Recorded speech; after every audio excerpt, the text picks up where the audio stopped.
Hello, ನಮಸ್ತೆ students. ಇಂದಿನ ದಿನ ನಾವು BPCG 172 block 2 youth and identity ಅಧ್ಯಾಯದಲ್ಲಿ ಯೂನಿಟ್ 4ರ ಎಜುಕೇಷನ್ ಅಂಡ್ ಪಿಯರ್ ಗ್ರೂಪ್ ಅನ್ನುವ ವಿಷಯದ ಬಗ್ಗೆ ಚರ್ಚೆ ಮಾಡೋಣ. ನಮ್ಮ ಈ 172 ಬ್ಲಾಕ್ 2ರಲ್ಲಿ ಯೂತ್ ಬಗ್ಗೆ ನಾವು ಮಾತಾಡ್ತಾ ಇದ್ದೀವಿ. ಅದರ ಸಬ್ ಅಧ್ಯಾಯವಾಗಿ ಅಥವಾ ಒಂದು ಉಪ ಅಧ್ಯಾಯವಾಗಿ ನಾವು ಬೇರೆ ಬೇರೆ ವಿಷಯಗಳನ್ನು ಕೂಡ ಚರ್ಚೆ ಮಾಡಿದ್ವಿ. ಅದಾದ ನಂತರ ಇಲ್ಲಿನ ಈ ಅಧ್ಯಾಯದಲ್ಲಿ, ಇವತ್ತಿನ ಒಂದು ಅಧ್ಯಾಯದಲ್ಲಿ ನಾವು ಶಿಕ್ಷಣ ಮತ್ತು ಸ್ನೇಹಿತರ ಒಂದು ಸಂಪರ್ಕ ಹೇಗೆ ಪ್ರಭಾವವನ್ನು ಬೀರುತ್ತೆ ಅಂತಕ್ಕಂಥ ವಿಷಯವನ್ನು ನಾವು ಅಧ್ಯಯನ ಮಾಡೋಣ. ಅಂದರೆ ಈಗ ನಾವು ಮೊದಲು ಮಾತಾಡಿದಾಗೆ ಐಡೆಂಟಿಟಿಯನ್ನು ನಾವು ಪರಿಚಯಿಸುವಲ್ಲಿ, ಐಡೆಂಟಿಟಿಯನ್ನು ಬೆಳೆಸುವಲ್ಲಿ ಶಿಕ್ಷಣದ ಪಾತ್ರವು ಕೂಡ ಮಹತ್ವವಾದಂಥ ಒಂದು ರೋಲನ್ನು ನಿಭಾಯಿಸುತ್ತೆ. ಯಾವ ರೀತಿಯಾದಂಥ ಶಿಕ್ಷಣ ನಮಗೆ ಬೇಕು ಅಂತಕ್ಕಂಥದ್ದು, ಅಂದರೆ ವ್ಯಕ್ತಿ ಶಿಕ್ಷಣವನ್ನು ಪಡೆದಾಗ ಆ ಶಿಕ್ಷಣದಿಂದ ಅವನಿಗೆ ಯಾವ ರೀತಿಯ ಉಪಯೋಗ ಇದೆ ಅಂತೇಳಿ, ಆ ಉಪಯೋಗವನ್ನು ನಾವು ಜೀವನಕ್ಕೆ ಹೋಲಿಸ್ಕೊಂಡಾಗ ಅದು ಆ ಶಿಕ್ಷಣದಿಂದ ಅವನಿಗೆ ಸಹಾಯ ಆಗ್ತಕ್ಕಂಥದ್ದು ಮತ್ತು ಆ ಶಿಕ್ಷಣದಿಂದ ಅವನಿಗೆ ವ್ಯಕ್ತಿತ್ವ ವಿಕಾಸವನ್ನು ಕೂಡ ಪರ್ಸನಾಲಿಟಿ ಡೆವಲಪ್ಮೆಂಟ್ ಆಗ್ತಕ್ಕಂಥದ್ದು. ಅದು ನಿರಂತರವಾಗಿ ಬೆಳೆಯತಕ್ಕಂಥ ಪ್ರಕ್ರಿಯೆ. ಕೇವಲ ನಾವು ಒಂದು ಶಿಕ್ಷಣವನ್ನು ಪಡೆದು ಉದ್ಯೋಗವನ್ನು ತೆಗೆದುಕೊಂಡು ಅಥವಾ ಇಲ್ಲಿ ಅದು ನಿಂತ ನೀರಾಗಿರೋದಿಲ್ಲ ಅಂತ ಹೇಳಿ, ಹಾಗೆ ಶಿಕ್ಷಣದೊಂದಿಗೆ ವ್ಯಕ್ತಿಯ ವಿಕಾಸ ಮತ್ತು ವ್ಯಕ್ತಿಯ ಗುರುತಿಸುವಿಕೆ ಸಾಲಾಗಿ ನಡೆಯುತ್ತೆ. ಈಗ ನಾವು ಉದಾಹರಣೆಯನ್ನು ತೆಗೆದುಕೊಳ್ಳೋದಾದ್ರೆ, ಒಂದು ಗ್ರಾಮೀಣ ಪ್ರದೇಶದಲ್ಲಿ ಬೆಳೆದಂತ ವಿದ್ಯಾರ್ಥಿ ಮತ್ತು ಒಂದು ನಗರ ಪ್ರದೇಶದಲ್ಲಿ ಬೆಳೆದಿರ್ತಕ್ಕಂಥ, ಮೆಟ್ರೋಪಾಲಿಟನ್ ಸಿಟಿಯಲ್ಲಿ ಬೆಳೆದಿರ್ತಕ್ಕಂಥ ವಿದ್ಯಾರ್ಥಿ, ಅಲ್ಲಿನ ಸ್ನೇಹಿತರ ಜೊತೆಗೆ ಅವರ ಸ್ನೇಹಿತ ಸಂಪರ್ಕ ಹೇಗಿರುತ್ತೆ,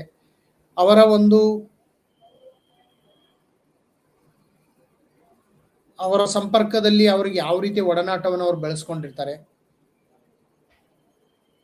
ಆ ಒಡನಾಟವನ್ನ ನಾವು ಅರ್ಥ ಮಾಡ್ಕೊಳ್ಬೇಕಾಗತ್ತೆ. ಉದಾಹರಣೆಗೆ ಈಗ ನಾವು ಗ್ರಾಮೀಣ ಪ್ರದೇಶದಲ್ಲಿ ಇರ್ತಕ್ಕಂಥ ವಿದ್ಯಾರ್ಥಿಗಳಲ್ಲಿ ಒಂದು ವಿಷಯವನ್ನ ನಾವು ತೆಗೆದುಕೊಳ್ಳೋಣ.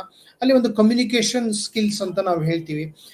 ಈಗ ಒಬ್ಬ ವಿದ್ಯಾರ್ಥಿ ಗ್ರಾಮೀಣ ಪ್ರದೇಶದಿಂದ ಹೋದಾಗ ಅಲ್ಲಿ ಅವರು ಒಂದು ಅಧ್ಯಯನ, ಏನು ಶಾಲಾ ತರಗತಿಗಳಲ್ಲಿ ಅವ್ರು ಏನು ಕಲ್ತಿರ್ತಾರೆ ಆ ವಿಷಯವನ್ನ ಅವರು ಎಷ್ಟರ ಮಟ್ಟಿಗೆ ಪ್ರಾಯೋಗಿಕವಾಗಿ ತನ್ನ ಕೆಲಸಗಳಲ್ಲಿ, ಅದು ಸಂದರ್ಶನ ಆಗ್ಬೋದು, ಕೆಲಸ ಆಗಿರ್ಬೋದು, ಅಥವಾ ಅದು ಬೇರೆ ರೀತಿಯ ಒಂದು ಏನಂತ ಕರಿತೀವಿ ನಾವು, ಬೇರೆ ರೀತಿಯ ಒಂದು ಇಂಟರಾಕ್ಷನ್, ಸೋಷಿಯಲ್ ಇಂಟರಾಕ್ಷನ್ಸ್ ಆಗಿರ್ಬೋದು, ಅಲ್ಲೆಲ್ಲ ನಮಗೆ ಒಂದು ಸೂಕ್ಷ್ಮವಾದಂಥ ಒಂದು ಕಮ್ಯುನಿಕೇಶನ್ಸ್ ಅನ್ನ ಡೆವಲಪ್ ಮಾಡಬೇಕಾಗುತ್ತೆ. ಅಲ್ಲಿ ನಮಗೆ ಹೆಚ್ಚು ಥಿಯೋರಿ ನಾಲೆಡ್ಜ್ ಅವಶ್ಯಕತೆ ಇರೋದಿಲ್ಲ. ನಮಗೆ ಯಾವ ರೀತಿ ವ್ಯವಹರಿಸಬೇಕು ಅಂತಕ್ಕಂಥ ಒಂದು ವಿಷಯಗಳನ್ನ ನಾವು ಕಲಿಬೇಕಾಗತ್ತೆ. ಅಲ್ಲಿ ಸೊಸೈಟಿಗೆ ಎಕ್ಸ್ಪೋಜರ್ ಆದಾಗೆ ವ್ಯಕ್ತಿ ಕಲಿತಾನೆ. ಆದರೆ ಗ್ರಾಮೀಣ ಪ್ರದೇಶದಲ್ಲಿ ಇರ್ತಕ್ಕಂಥ ವ್ಯಕ್ತಿಗೆ, ಒಬ್ಬ ಯುವಕನಿಗೆ ಅಲ್ಲಿನ ಹೊರಗೆ ನಾವು ಏನು ಸಾಫ್ಟ್ ಸ್ಕಿಲ್ಸ್ ಅಂತ ಏನು ಕರಿತೀವಿ, ಆ ಸಾಫ್ಟ್ ಸ್ಕಿಲ್ಸ್ನ ನಾವು ಒಂದು ಪ್ರಾಕ್ಟಿಕಲ್ ಆಗಿ ಆದಷ್ಟು ಅದರ ಬಗ್ಗೆ ತರಬೇತಿಯನ್ನು ನಾವು ಕೊಡಬೇಕಾಗುತ್ತೆ. ಎಷ್ಟೋ ಸಂದರ್ಭಗಳಲ್ಲಿ ನಮಗೆ ನಾವು ಯಾವುದೇ ಒಂದು ಶಿಕ್ಷಣವನ್ನ, ಕೋರ್ಸ್ ಅನ್ನ ಮುಗಿಸಿದಾಗ್ಲೂ ಕೂಡ, ಯಾವುದೇ ಒಂದು ವಿಷಯವನ್ನು ನಾವು ಅರ್ಥ ಮಾಡಿಕೊಂಡಾಗ್ಲೂ ಕೂಡ ಕೆಲವೊಂದು ಸಂದರ್ಭಗಳಲ್ಲಿ ನಾವು ಎಕ್ಸ್ಪ್ರೆಷನ್ಸ್ ಮಾಡುವಾಗ ಅಥವಾ ಸಂದರ್ಶನವನ್ನು ಎದುರಿಸುವಾಗ ಅಥವಾ ನಾವು ಇನ್ನೊಬ್ಬರ ಜೊತೆಗೆ ನಮ್ಮ ವ್ಯೂ ಪಾಯಿಂಟ್ಸ್ ಅನ್ನು ಹೇಳುವಾಗ, ಸೊ ಆವಾಗ ನಮಗೆ ಅಲ್ಲಿ ಒಂದು ರೀತಿಯ ಕನ್ಫ್ಯೂಷನ್ಸ್ ಆಗ್ತಕ್ಕಂಥದ್ದು, ಗೊಂದಲಕ್ಕೊಳಗಾಗ್ತಕ್ಕಂಥದ್ದು ಅಂತೇಳಿ. ಅದಕ್ಕೆ ನಮ್ಮ ಶಾಲೆಗಳಲ್ಲಿ ಚರ್ಚಾ ಸ್ಪರ್ಧೆ ಮತ್ತೆ ಒಂದು ಒಂದು ಪತ್ರಿಕೆ, ವೃತ್ತಪತ್ರಿಕೆಯನ್ನು ಓದ್ತಕ್ಕಂಥದ್ದು, ಅನಲೈಸ್ ಮಾಡ್ತಕ್ಕಂಥದ್ದನ್ನು ನಾವು ಬೆಳೆಸ್ಕೊಂತೀವಿ. ಒಳ್ಳೊಳ್ಳೆ ಶಾಲೆಗಳಲ್ಲಿ ಆ ಒಂದು ಹವ್ಯಾಸವನ್ನು ಇಟ್ಕೊಂಡಿರ್ತಾರೆ. ಮತ್ತೆ ವರ್ಕ್ ಶಾಪ್ಸ್ ಮತ್ತೆ ಕಾನ್ಫರೆನ್ಸ್ ಅನ್ನು ಯಾಕೆ ಮಾಡಬೇಕು ಅಂದ್ರೆ ಅಲ್ಲಿ ನಮಗೆ ಎಕ್ಸ್ಪೋಜರ್ ಆಗ್ತಕ್ಕಂಥದ್ದು ಅಂತ, ಬೇರೆ ಬೇರೆ ವಿಷಯಗಳ ಒಂದು ವಿಷಯ ಕುರಿತಂತೆ ನಾವು ಬೇರೆ ಬೇರೆ ತಜ್ಞರ ಬೇರೆ ಬೇರೆ ವಿಚಾರಗಳನ್ನ ಒಂದು ಪ್ಲಾಟ್ಫಾರ್ಮ್ ಅಲ್ಲಿ ನಮಗೆ ವಿಷಯಗಳು ಸಿಗ್ತದೆ. ಅಲ್ಲಿ ನಮ್ಮ ವಿಷಯ ಮತ್ತೆ ನಮ್ಮ ದೃಷ್ಟಿಕೋನಗಳು, ನಾವು ಯಾವ ವಿಷಯಕ್ಕೆ ಚಿಂತನೆ ಮಾಡ್ತಾ ಇರ್ತೀವಿ ಆ ವಿಷಯದ ದೃಷ್ಟಿಕೋನಗಳು ಬದಲಾಗ್ತಾ ಹೋಗ್ತಕ್ಕಂಥದ್ದು ಅಂತ ಹೇಳಿ. ನಾವು ಏನೋ ಅನ್ಕೊಂಡಿರ್ತೀವಿ ಯಾವುದೇ ಒಂದು, ಅಥವಾ ನಮ್ಮ ಪರಿಮಿತಿಯಲ್ಲಿ ನಾವು ಆ ವಿಷಯವನ್ನ ತಿಳ್ಕೊಂಡಿರ್ತೀವಿ, ಆ ವಿಷಯ ಹೇಗೆ ಕೆಲಸ ಮಾಡುತ್ತೆ, ಆ ವಿಷಯವನ್ನ ನಾವು ಹೇಗೆ ಪ್ರೆಸೆಂಟೇಷನ್ ಮಾಡಬೇಕು ಅಂತಕ್ಕಂಥ ಒಂದು ವಿಷಯವನ್ನ ನಾವು ಪ್ರಾಕ್ಟಿಕಲ್ ಆಗಿ, ಒಂದು ಪ್ರಾಯೋಗಿಕವಾಗಿ, ಅಥವಾ ಆ ವಿಷಯವನ್ನ ತಿಳಿದುಕೊಂಡಿರ್ತಕ್ಕಂಥ ಒಂದು ಪರಿಣತಿಯನ್ನು ಪಡೆದಿರ್ತಕ್ಕಂಥ ವ್ಯಕ್ತಿಗಳ ಮೂಲಕ ಅರ್ಥ ಮಾಡ್ಕೊಳ್ಬಹುದಾಗಿದೆ. ಈಗ ನಾವು ಸಾಕಷ್ಟು ವಿದ್ಯಾರ್ಥಿಗಳು ಯಾವಾಗ ಪ್ರಾಯೋಗಿಕವಾಗಿ ಸಮಾಜದೊಂದಿಗೆ ತನ್ನ ಶಿಕ್ಷಣವನ್ನು ಉಪಯೋಗಕ್ಕೆ ಗೊಳಿಸ್ತಾನೆ ಅಂದ್ರೆ, ಈಗ ನಾವು ಪ್ರಸಕ್ತವಾಗಿ ಒಂದು ಇಂಟರ್ನ್ಶಿಪ್ ಅಂತ ಹೇಳಿ ನಾವು ಮಾಡ್ತೀವಿ. ಇಂಟರ್ನ್ಶಿಪ್ ಮಾಡ್ತಕ್ಕಂಥ ಉದ್ದೇಶ ಏನು ಅಂದ್ರೆ, ಕಲಿತಂತ ಶಿಕ್ಷಣವನ್ನ ತನ್ನ ಸಾಮಾಜಿಕ ಗುರುತಿಸುವಿಕೆಯಲ್ಲಿ ಅವರು ಹೇಗೆ ಅದನ್ನ ವ್ಯಾವಹಾರಿಕವಾಗಿ ಬಳಸ್ಕೊಳ್ತಾರೆ ಅಂತಕ್ಕಂಥ ವಿಷಯವನ್ನ ನಾವು ತಿಳ್ಕೊಳ್ಬೇಕಾಗತ್ತೆ. ಆ ಕಲಿತಂತ ಶಿಕ್ಷಣವನ್ನ ನಾವು ಯಾಕೆ ಒಂದಾದ ನಂತರ ಅದನ್ನ ಅದರ ಯುಟಿಲಿಟಿ ಏನಿದೆ. ಈಗ ನಾವು ಸೈಕಾಲಜಿ ವಿದ್ಯಾರ್ಥಿ ಆದ್ರೆ ನಮ್ಮ ಸೈಕಾಲಜಿ ವಿದ್ಯಾರ್ಥಿಗಳಲ್ಲಿ ಸೈಕಾಲಜಿಗೆ ಸಂಬಂಧಪಟ್ಟಂತ ಥಿಯೋರಿ ನಾಲೆಡ್ಜ್ ಜೊತೆಗೆ ನಮಗೆ ಪ್ರಾಕ್ಟಿಕಲ್ ಒಂದು ಇಂಟರ್ನ್ಶಿಪ್ ಮತ್ತೆ ಪ್ರಾಜೆಕ್ಟ್ಸ್ ಅನ್ನು ಇಟ್ಟಿರ್ತಾರೆ. ಪ್ರಾಜೆಕ್ಟ್ ಅಂದ್ರೆ ಏನಾಗುತ್ತೆ? ಪ್ರಾಜೆಕ್ಟ್ ಅಂದ್ರೆ ನಮಗೆ ಸಾಮಾನ್ಯವಾಗಿ ಒಂದು ವಿಷಯವನ್ನ ನಾವು ಸಂಶೋಧನಾತ್ಮಕವಾಗಿ ಆ ವಿಷಯವನ್ನ ದೀರ್ಘವಾಗಿ ಚರ್ಚೆ ಮಾಡಿ ಅದರ ಒಂದು ಡೇಟಾವನ್ನ ಕಲೆಕ್ಟ್ ಮಾಡ್ತಕ್ಕಂಥದ್ದು, ಅದರಲ್ಲಿ ಆ ವಿಷಯಕ್ಕೆ ಸಂಬಂಧಪಟ್ಟ ಬಿಹೇವಿಯರಲ್ ಸ್ಯಾಂಪಲ್ ಅನ್ನ ತೆಗೆದುಕೊಂಡು ಆ ಬಿಹೇವಿಯರ್ ಸ್ಯಾಂಪಲ್ ಅನ್ನ ಒಂದು ಯೂನಿವರ್ಸಲ್ ಸ್ಯಾಂಪಲ್ ಏನ್ ನಮ್ಮ ಸ್ಯಾಂಪಲಿಂಗ್ ಪ್ರೊಸೆಸ್ ಇದೆ ಅದರಲ್ಲಿ ನಾವು ಅರ್ಥ ಮಾಡ್ಕೊಂಡು ಅದನ್ನ ನಾವು ವಿಶ್ಲೇಷಣೆಯನ್ನ ಮಾಡ್ತಕ್ಕಂಥದ್ದು. ಅಲ್ಲಿ ನಾವು ಅರ್ಥ ಮಾಡ್ಕೊಳ್ತೀವಿ, ಈ ರೀತಿ ಈ ಒಂದು ಥಿಯೋರಿ ವರ್ಕ್ ಮಾಡ್ತಾ ಇದೆ, ಈ ರೀತಿ ನಾವು ಅದನ್ನ ಅಪ್ಲೈ ಮಾಡಬಹುದು ಅಂತಕ್ಕಂಥ ವಿಷಯಗಳನ್ನ ನಾವು ಅರ್ಥ ಮಾಡ್ಕೊಂಡ್ರೆ ನಮ್ಗೆ ನಮ್ಮ ಯೋಚನಾ ಲಹರಿ ಅಥವಾ ನಾವು ಯೋಚನೆ ಮಾಡ್ತಕ್ಕಂಥ ರೀತಿಯಲ್ಲಿ ಬದಲಾವಣೆ ಆಗ್ತಕ್ಕಂಥ. ಆಕ್ಚುಲಿ ನಮಗೆ ದಿ ಗುಡ್ ಎಜುಕೇಶನ್ ಅಂದ್ರೆ ಏನಪ್ಪಾ ಅಂದ್ರೆ ಬಿಹೇವಿಯರ್ ಮಾಡಿಫಿಕೇಶನ್ ಅಂತ. ಬಿಹೇವಿಯರ್ ಮಾಡಿಫಿಕೇಶನ್ ಅಂತಂದ್ರೆ ಇಲ್ಲಿ ನಮಗೆ ಅರ್ಥ ಏನಪ್ಪಾ ಅಂದ್ರೆ ನಮ್ಮ ಆಟಿಟ್ಯೂಡ್ ಅನ್ನ ಬದಲಾವಣೆ ಮಾಡ್ಕೊಳ್ತಕ್ಕಂಥದ್ದು, ಸರಿಯಾದ ರೀತಿಯಂತ ಮಾಲಾಡಪ್ಟಿವ್ ಆಟಿಟ್ಯೂಡ್ ಇದ್ದಾಗ, ಮಾಲಾಡಪ್ಟಿವ್ ಬಿಹೇವಿಯರ್ ಇದ್ದಾಗ ಅವನ್ನ ಸರಿಪಡಿಸ್ಕೊಳ್ತಕ್ಕಂಥದ್ದು. ಅದು ಹೇಗೆ ಸರಿಪಡಿಸ್ಕೊಳ್ಬೇಕು ಅಂದಾಗ ಎಕ್ಸ್ಪೋಜರ್ ಆಗುತ್ತೆ. ಕೇವಲ ಶಾಲೆಯಲ್ಲೇ ನಮಗೆ ಎಲ್ಲಾ ಸೌಕರ್ಯಗಳು ಅಥವಾ ಎಲ್ಲಾ ಅವಕಾಶಗಳು ಸಿಗ್ತಾವ, ಅಪರ್ಚುನಿಟೀಸ್ ಸಿಗುತ್ತೆ ಅಂತಕ್ಕಂಥದ್ದು ಸುಳ್ಳು. ಅವಕಾಶಗಳನ್ನ ನಾವು ಉಪಯೋಗಿಸ್ಕೊಂಡು ಆ ಅವಕಾಶಗಳನ್ನ ನಾವು ಹೇಗೆ ಮೇಲ್ಸ್ತರಕ್ಕೆ ತೆಗೆದುಕೊಂಡು ಹೋಗ್ಬೇಕು ಅಂತಕ್ಕಂಥದ್ದು ಇಲ್ಲಿ ಒಂದು ಅವನಿಗೆ ಕೆಲವೊಂದು ಸತಿ ಅದೃಷ್ಟ ಅಂತ ಹೇಳ್ಬೋದು, ಅಥವಾ ಅವನಿಗೆ ಆ ವಾತಾವರಣ ಅಂತಾನೆ ಹೇಳ್ಬೋದು. ಒಳ್ಳೆಯ ಗ್ರೂಪ್ ಸಿಕ್ಕಾಗ, ಒಳ್ಳೆಯ ಒಂದು ತಂಡ ಸಿಕ್ಕಾಗ ನಾಟ್ ಓನ್ಲಿ ಅವರು ಯಾವ ವಿಷಯವನ್ನ ಕಲಿತಿರ್ತಾರೆ ಆ ವಿಷಯವನ್ನ ಕಲಿಯೋದ್ರ ಜೊತೆಗೆ ಬೇರೆ ವಿಷಯಗಳ ಒಂದು ಅವಲೋಕನ, ಬೇರೆ ವಿಷಯಗಳ ಒಂದು ಏನೋ ಅವರು ಏನಂತ ಹೇಳ್ತೀವಿ ಅವರ ಒಂದು ವ್ಯಕ್ತಿತ್ವದೊಂದಿಗೆ ಇನ್ಫ್ಲೂಯೆನ್ಸ್ ಆಗ್ತಕ್ಕಂಥದ್ದು, ರಿಫ್ಲೆಕ್ಷನ್ ಆಗೋದ್ರ ಜೊತೆಗೆ ಆ ವಿಷಯಗಳ ಪ್ರಾಯೋಗಿಕ ಉಪಯೋಗ. ಇಲ್ಲಿ ನಾವು ಎಷ್ಟೇ ನೀವು ವಿಷಯವನ್ನು ಕಲಿತಿದ್ರು ಕೂಡ ಅದನ್ನ ನಾವು ವ್ಯಕ್ತಪಡಿಸೋದು ಗೊತ್ತಿಲ್ಲ ಅಂದಾಗ ನಾವು ಅಲ್ಲಿ ಒಂದು ಫೇಲ್ಯೂರ್ ಆಗ್ತಕ್ಕಂಥ ಸಾಧ್ಯತೆ ಇರುತ್ತೆ. ನಮಗೆ ಗೊತ್ತಿರ್ತಕ್ಕಂಥ ವಿಷಯಗಳನ್ನ ನಾವು ವ್ಯಕ್ತಪಡಿಸ್ಬೇಕು, ನಮಗೆ ಗೊತ್ತಿರ್ತಕ್ಕಂಥ ವಿಷಯಗಳನ್ನ ಸರಿಯಾದ ರೀತಿಯಲ್ಲಿ ನಾವು ಅದನ್ನ ಪ್ರೆಸೆಂಟೇಷನ್ ಮಾಡಿದಾಗ ಸೋಷಿಯಲ್ ಸ್ಟೇಟಸ್ ಅಲ್ಲಿ, ಸೋಷಿಯಲ್ ಸಿಚುವೇಶನ್ಸ್ ಅಲ್ಲಿ ನಾವು ಪ್ರೆಸೆಂಟ್ ಮಾಡ್ಬೇಕಾಗುತ್ತೆ. ಆ ಸೋಷಿಯಲ್ ಸಿಚುವೇಶನ್ಸ್ ಅಲ್ಲಿ ಚಾಲೆಂಜಿಂಗ್ ಆಗಿರ್ತಕ್ಕಂಥದ್ದು.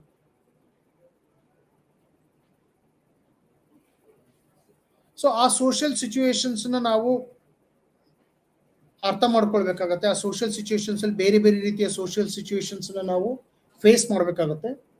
ಸೊ ಆ ರೀತಿಯ ಸೋಷಿಯಲ್ ಸಿಚುವೇಶನ್ಸ್ ಗಳಲ್ಲಿ ಯಾವ ರೀತಿ ಇಂಟರಾಕ್ಟ್ ಮಾಡಬೇಕು ಅಂತಕ್ಕಂಥ ವಿಚಾರಗಳನ್ನ ಐಡೆಂಟಿಟಿ ಮೇಲೆ ಇದು ತುಂಬಾ ಪ್ರಭಾವವನ್ನು ಬೀರ್ತಕ್ಕಂಥದ್ದು ಅಂತೇಳಿ. ಯಾವ ರೀತಿ ಈ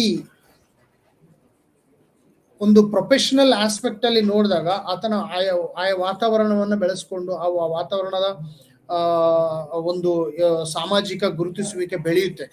ಅದು ಬೆಳೆಯುವ ಹಂತ ಅಂದಾಗ ನಾವು ಪಿಯರ್ ಗ್ರೂಪ್ ಅನ್ನ ಅರ್ಥ ಮಾಡ್ಕೊಳ್ಬೇಕಾಗತ್ತೆ. ಯಾವ ರೀತಿ ಪಿಯರ್ ಗ್ರೂಪ್ ಇದ್ರು, ಆ ಪಿಯರ್ ಗ್ರೂಪಿಗೆ ಏನೆಲ್ಲ ಚಾನ್ಸಸ್ ಇತ್ತು, ಏನೆಲ್ಲ ಬೆಳವಣಿಗೆಗೆ ಅವಕಾಶ ಇತ್ತು, ಯಾವ ರೀತಿ ಅವ್ರು ನಮಗೆ ಗುರುತಿಸ್ಕೊಂಡ್ರು ಅಂತೇಳಿ. ನಾವು ನಮ್ಮ ಶಾಲಾ ದಿನಗಳಲ್ಲಿ ನೋಡ್ತೀವಿ. ಈಗ ವಿಜ್ಞಾನವನ್ನು ತೆಗೆದುಕೊಂಡಿರ್ತಕ್ಕಂಥ ವಿದ್ಯಾರ್ಥಿಗಳ ಗ್ರೂಪ್ ಇರಬಹುದು. ನೀವು ಹ್ಯುಮ್ಯಾನಿಟೀಸ್ ತಗೋಬೇಕು ಅಂತೀರಾ, ಅದರ ಒಂದು 10 ಜನ ನಿಮ್ಮಲ್ಲಿ ವಿಜ್ಞಾನವನ್ನು ತೆಗೆದುಕೊಂಡಿರ್ತಾರೆ. ಈ ಕಾಮರ್ಸ್ ಸ್ಟೂಡೆಂಟ್ಸ್ ಇರ್ತಾರೆ, ಕಾಮರ್ಸ್ ಬಗ್ಗೆ ಹೆಚ್ಚು ಆಸಕ್ತಿ ಇರುತ್ತೆ, ಆದ್ರೆ ಅವರ ಸ್ನೇಹಿತರೆಲ್ಲ ಒಂದು ಸುಮಾರು ಏನಿಲ್ಲ ಅಂದ್ರೆ ಒಂದು 10-15 ವಿದ್ಯಾರ್ಥಿಗಳು ಬೇರೆ ವಿಷಯವನ್ನು ತೆಗೆದುಕೊಂಡಿರ್ತಾರೆ. ಅಂದ್ರೆ ಅವರು ಈಗ ಸೈನ್ಸ್ ಏನೋ ತೆಗೆದುಕೊಂಡಿರ್ತಾರೆ, ಅಥವಾ ಸೈನ್ಸ್ ತೆಗೆದುಕೊಂಡಿರತಕ್ಕಂಥ ಒಂದೇ ವಿದ್ಯಾರ್ಥಿ ನೀವಾಗಿರ್ಬೋದು, ಅಥವಾ ನಿಮ್ಮ ಎಲ್ಲ ಸ್ನೇಹಿತ ವರ್ಗ ಆರ್ಟ್ಸ್ ವಿಷಯವನ್ನು ತೆಗೆದುಕೊಂಡಿರ್ತಾರೆ. ಇಲ್ಲಿ ವಿಷಯವನ್ನು ತೆಗೆದುಕೊಳ್ಳೋದು ಮುಖ್ಯ ಆಗೋದಿಲ್ಲ ನಮಗೆ. ಇಲ್ಲಿ ವಿಷಯ ಯಾವ ವಿಷಯ ತೆಗೆದುಕೊಂಡ್ರು ಅಂತ ಮುಖ್ಯ ಆಗೋದಿಲ್ಲ. ಆ ವಿಷಯಕ್ಕೆ ನಮ್ಮ ವ್ಯಕ್ತಿತ್ವ ಹೇಗೆ ಹೊಂದಿಕೊಂಡಿದೆ, ಆ ವಿಷಯಕ್ಕೆ ನಮ್ಮ ಆಟಿಟ್ಯೂಡ್ ಹೇಗೆ ಹೊಂದಿಕೊಂಡಿದೆ, ಆ ವಿಷಯಕ್ಕೆ ನಮ್ಮ ಆಪ್ಟಿಟ್ಯೂಡ್ ಹೇಗೆ ಹೊಂದಿಕೊಂಡಿದೆ, ಆ ವಿಷಯಕ್ಕೆ ನಮ್ಮ ದೃಷ್ಟಿಕೋನಗಳು ಯಾವ ರೀತಿ ಹೊಂದುತ್ತೆ ಅಂತಕ್ಕಂಥ ವಿಷಯವನ್ನು ನಾವು ಅರ್ಥ ಮಾಡ್ಕೊಳ್ಳೋದು.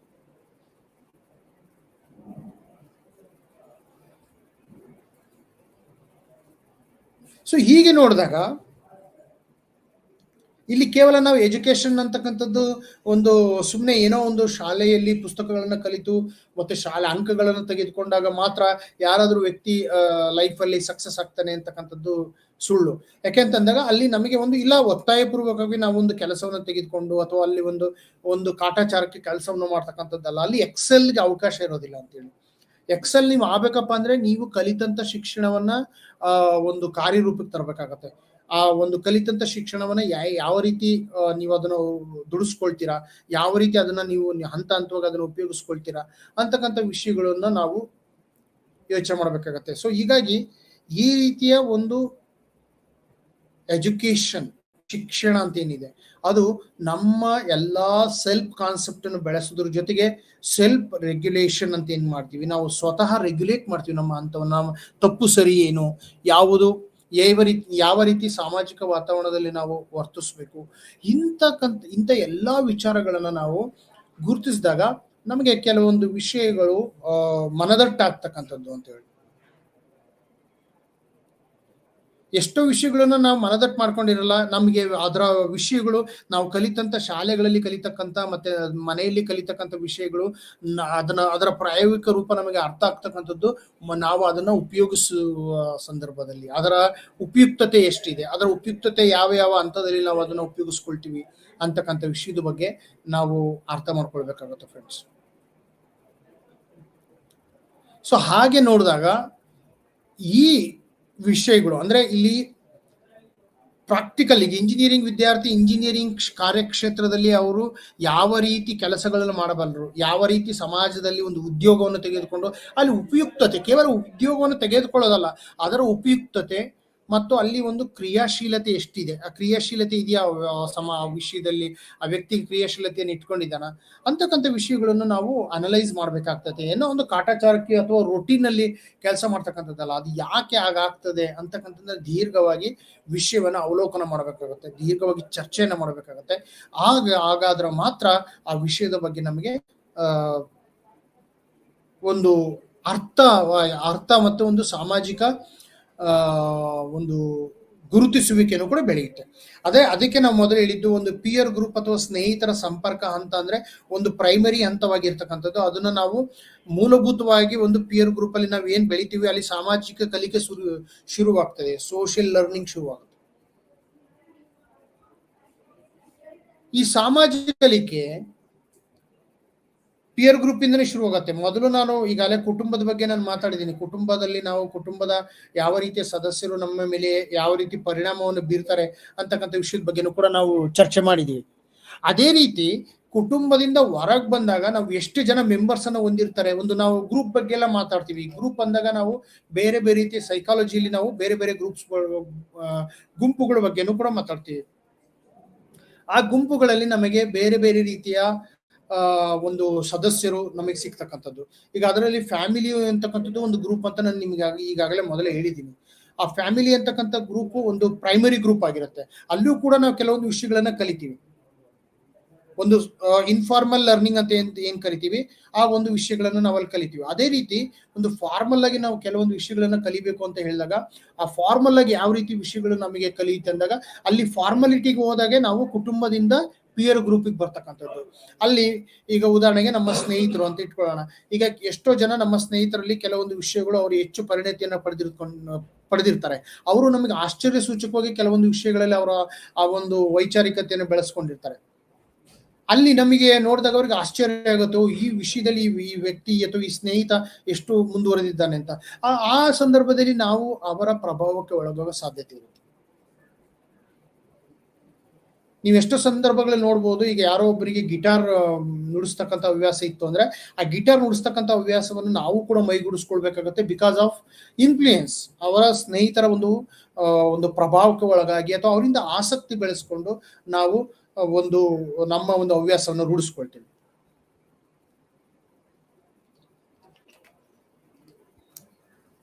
ಅದರ ಜೊತೆಗೆ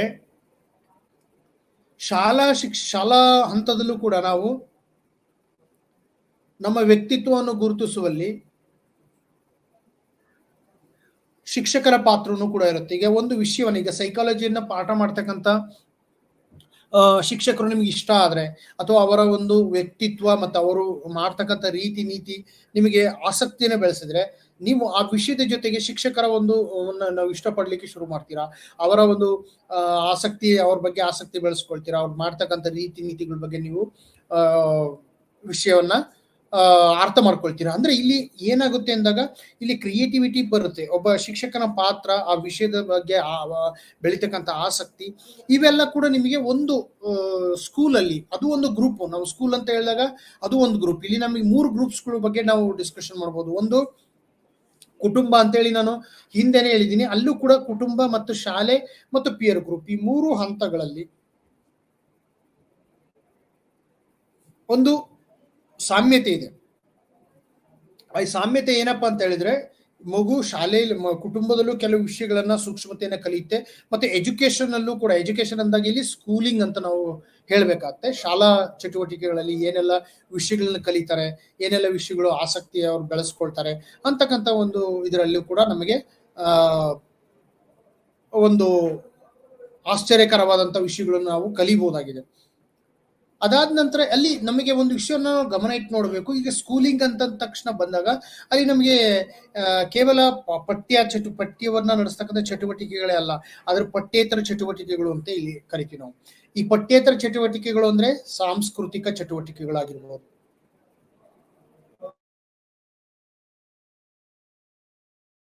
ಮತ್ತು ಒಂದು ಈ ಆಟಗಳು, ಕ್ರೀಡೆಗಳ ಬಗ್ಗೆ ನಾವು ತಗೊಂಡಿರ್ಬೋದು. ಮತ್ತೆ ಬೇರೆ ಕರಿಕ್ಯುಲಮ್ ಅಲ್ಲಿ ಕಂಡು ಬರ್ತಕ್ಕಂಥ ಇತರೆ ವಿಷಯಗಳು, ಪ್ರವಾಸವನ್ನು ಕರ್ಕೊಂಡು ಹೋಗೋದು, ಇವೆಲ್ಲ ಏನು ವ್ಯಕ್ತಿತ್ವ ವಿಕಾಸಕ್ಕೆ ನಮಗೆ ವಿಕಾಸಕ್ಕೆ ಅನುವು ಮಾಡಿಕೊಡ್ತದೆ ಅಂತೇಳಿ. ಕೇವಲ ನಾವು ಎಜುಕೇಶನ್ ಅನ್ನ ಬುಕ್ಕಿಶ್ ವಿಷಯವನ್ನ ತಿಳ್ಕೊಂಡು ನಾವು ಮುಂದುವರಿತೀವಿ ಅಂತಕ್ಕಂಥದ್ದು ತುಂಬಾ ಕಷ್ಟವಾದಂತ ವಿಚಾರ ಆಗುತ್ತೆ. ಸೊ ಹಾಗೆ ಈಗ ನಮ್ಮ ಒಂದು ಪಿಯರ್ ಗ್ರೂಪ್ ಅಲ್ಲಿ ಎಜುಕೇಶನ್ ಲೆವೆಲ್ ಅಲ್ಲಿ, ಅದರಲ್ಲೂ ಕೂಡ ಈ 10ನೇ ಹೈಸ್ಕೂಲ್ ಲೆವೆಲ್ ಅಲ್ಲಿ ಮತ್ತೆ ಒಂದು ಪ್ರೀ ಯೂನಿವರ್ಸಿಟಿಲಿ ನಾವು ನೋಡಿದಾಗ ಬೇರೆ ಬೇರೆ ರೀತಿಯ ಆಸಕ್ತಿಗಳು ಅಲ್ಲಿ ಬೆಳೀತಕ್ಕಂಥದ್ದು. ಒಂದು ನಮ್ಮ ಇಂಟ್ರೆಸ್ಟ್ ಯಾವಾಗ ಬೆಳೆಯುತ್ತೆ ಅಂದ್ರೆ ನಮ್ಮ ಎಜುಕೇಶನ್ ಶಾಲೆಯಲ್ಲಿ ಬೆಳೀತಕ್ಕಂಥದ್ದು, ನಮ್ಮ ಒಂದು PUC ಅಥವಾ ಒಂದು ಕಾಲೇಜ್ ಲೆವೆಲ್ ಅಲ್ಲಿ ನಮಗೆ ಆಸಕ್ತಿ ಹೆಚ್ಚು ಮನದಟ್ಟಾಗ್ತಕ್ಕಂಥದ್ದು. ಆ ಆಸಕ್ತಿ ಮೇಲೆ ನಾವು ಸಾಕಷ್ಟು ವಿಷಯಗಳನ್ನ ಅರ್ಥ ಮಾಡ್ಕೊಳ್ತೀವಿ. ಆ ಆಸಕ್ತಿ ಮೇಲೆ ಸಾಕಷ್ಟು ವಿಷಯಗಳನ್ನ ನಾವು ಎಕ್ಸ್ಪ್ಲೋರ್ ಮಾಡೋದಕ್ಕೆ ಹೋಗ್ತೀವಿ. ಸೊ ಹೀಗೆ ಈ ವಿಷಯವನ್ನ ನಾವು ಅರ್ಥ ಮಾಡ್ಕೊಂಡ್ವಿ. ಅದು ಏನಪ್ಪಾ ಅಂದ್ರೆ, ಎಜುಕೇಶನ್ ಅಂತಕ್ಕಂಥದ್ದು ಮತ್ತೆ ಪಿಯರ್ ಗ್ರೂಪ್ ಅಂತದ್ದು ರಿಲೇಷನ್ಸ್. ಯಾಕಂದ್ರೆ ನಾವು ಶಾಲಾ ಸಂದರ್ಭಗಳಲ್ಲಿ ಹೆಚ್ಚು ವ್ಯಕ್ತಿಗಳ ಸಂಪರ್ಕಕ್ಕೆ ಬರ್ತೀವಿ. ಸಾಮಾಜಿಕ ಸಂಪರ್ಕ ಸೇತುವೆಯಾಗಿ ಕೆಲಸ ಮಾಡುತ್ತೆ. ಪಿಯರ್ ಗ್ರೂಪ್ ಅಂತಕ್ಕಂಥದ್ದು ಏನು, ಒಂದು ಸಾಮಾಜಿಕ ಸೇತುವೆ. ಅದು ಒಬ್ಬ ವ್ಯಕ್ತಿಯು ಸಾಮಾಜಿಕ ಸಂಪರ್ಕಕ್ಕೆ ಬರಬೇಕಪ್ಪ ಅಂತ ಹೇಳಿದ್ರೆ ಒಂದು ವ್ಯಕ್ತಿಯ ಸೇತುವೆ ಇದ್ದ ಹಾಗೆ, ಅಲ್ಲಿಂದನೇ ನಾವು ಹೋಗ್ಬೇಕಾಗುತ್ತೆ.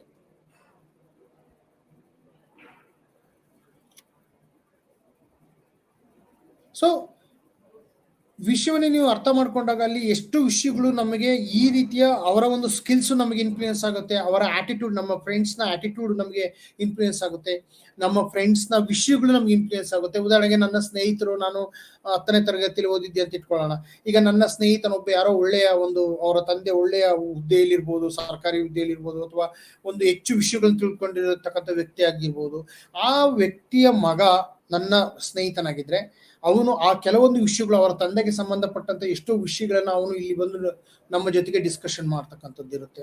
ಆ ವಿಷಯಗಳಿಂದ ನಾವು ಆಕರ್ಷಿತರಾಗೋ ಸಾಧ್ಯತೆ ಇರುತ್ತೆ. ಯಾಕಂದ್ರೆ ಕ್ಲೋಸ್ ಆಗಿ ಆ ಮನೆಯಲ್ಲಿ ನಡೀತಕ್ಕಂಥ ವ್ಯವಹಾರಗಳು, ಆ ಮನೆಯಲ್ಲಿ ನಡೀತಕ್ಕಂಥ ಒಂದು ಅವರ ತಂದೆಯ ವ್ಯವಹಾರಗಳನ್ನು ನಮ್ಮ ಇಲ್ಲಿ ಹಂಚ್ಕೊಳ್ತಕ್ಕಂಥದ್ದು ಅಂತ.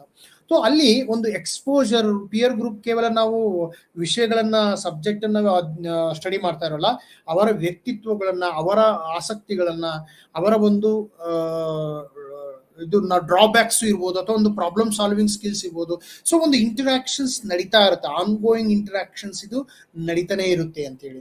ಸಾಮಾಜಿಕ ಸಂಪರ್ಕ ಹೆಚ್ಚು ಯಶಸ್ವಿಯಾಗಿ ನಾವು ಕಂಡು ಬರ್ತಕ್ಕಂಥದ್ದು, ಬಹಳ ನಮ್ಮ ಬೆಳವಣಿಗೆಗೆ ಅನುಕೂಲವಾಗಿರ್ತಕ್ಕಂಥದ್ದು ಏನಪ್ಪಾ ಅಂದ್ರೆ ಅದು ಒಂದು ಪಿಯರ್ ಗ್ರೂಪ್ ಅಂತ ನಾವು ಹೇಳ್ಬೋದಾಗಿದೆ.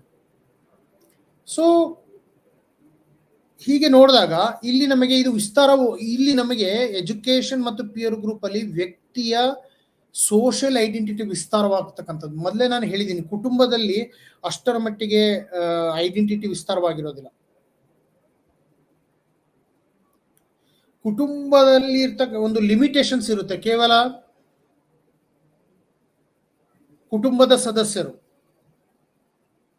ಕುಟುಂಬದ ಸದಸ್ಯರ ಮೇಲೆ ಪ್ರಭಾವದ ಮೇಲೆ ಮಾತ್ರ ವ್ಯಕ್ತಿ ಬರ್ತಾನೆ. ಆದರೆ ಅವನ ಎಜುಕೇಶನ್ಸ್, ಅವನ ಶಿಕ್ಷಣ ಬೆಳೆದಂತೆ, ಅವನ ವೈಚಾರಿಕತೆ ಬೆಳೆದಂತೆ, ಅವನ ಸಾಕಷ್ಟು ವಿಷಯಗಳು ನಮ್ಮ ಒಂದು ವಿಚಾರಕ್ಕೆ ಬರುತ್ತೆ. ಅಂದ್ರೆ ನಮ್ಮ ಒಂದು ಅಂಡರ್ಸ್ಟ್ಯಾಂಡಿಂಗ್ಸ್ ಅಂತ ಏನಿದೆ, ನಮ್ಮ ತಿಳುವಳಿಕೆಗೆ ಬರುತ್ತೆ.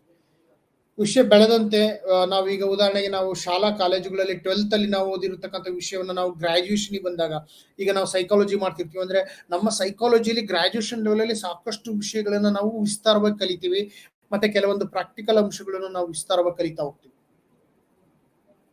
ಅದರ ಜೊತೆಗೆ ನಮ್ಮ ಸ್ನೇಹಿತರ ಸಂಪರ್ಕವೂ ಕೂಡ ವಿಸ್ತಾರವಾಗುತ್ತೆ. ಕೇವಲ ನಮ್ಮ ಶಿಕ್ಷಣವೇ ಅಲ್ಲ, ಸ್ನೇಹಿತರ ಸಂಪರ್ಕ, ಇದಕ್ಕೆ ಸಂಬಂಧಪಟ್ಟಂತ ಸ್ನೇಹಿತರ ಸಂಪರ್ಕವೂ ಕೂಡ ವಿಸ್ತಾರವಾಗ್ತಾ ಹೋಗುತ್ತೆ.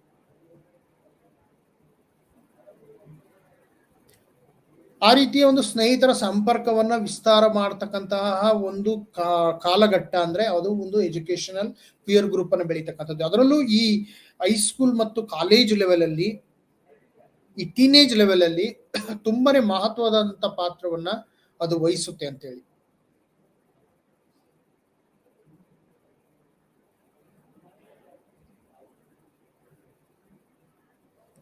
ಈಗ ನಿಮಗೆ ಈ ವಿಷಯವು ಅರ್ಥ ಆಗುತ್ತೆ ಅಂತ ಅನ್ಕೊಂಡಿದ್ದೀನಿ.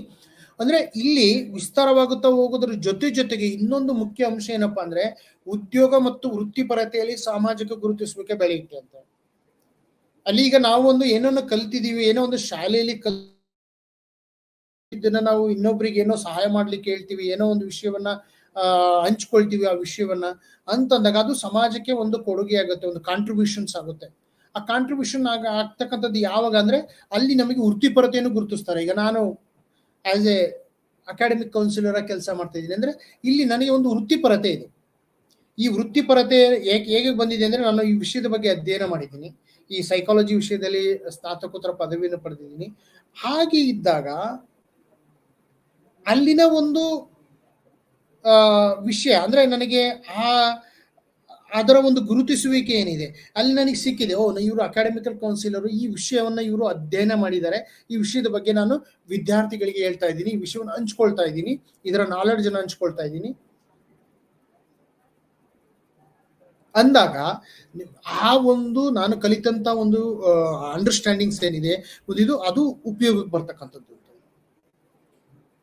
ಅಲ್ಲಿ ವೃತ್ತಿಪರತೆಯ ಪ್ರೊಫೆಷನಲಿಸಮ್ ಬರುತ್ತೆ. ಅಲ್ಲಿ ಪ್ರೊಫೆಷನಲ್ ಆಗಿ ನಾವು ಬೆಳವಣಿಗೆ ಆಗ್ತಕ್ಕಂಥದ್ದು. ಕೇವಲ ಕೆಲಸದ ಜೊತೆಗೆ ನಾವು ಒಂದು ಪ್ರೊಫೆಷನಲ್, ಅದು ಸರ್ಕಾರಿ ಕ್ಷೇತ್ರವಾಗಿರ್ಬೋದು, ಖಾಸಗಿ ಕ್ಷೇತ್ರವಾಗಿರ್ಬೋದು, ಬೇರೆ ಇನ್ನೊಂದು ಕ್ಷೇತ್ರವಾಗಿರ್ಬೋದು, ಅಲ್ಲಿ ನಮಗೆ ವೃತ್ತಿಪರತೆ ಬೆಳೀತಾ ಹೋಗ್ತಕ್ಕಂಥದ್ದು ಅಂತ.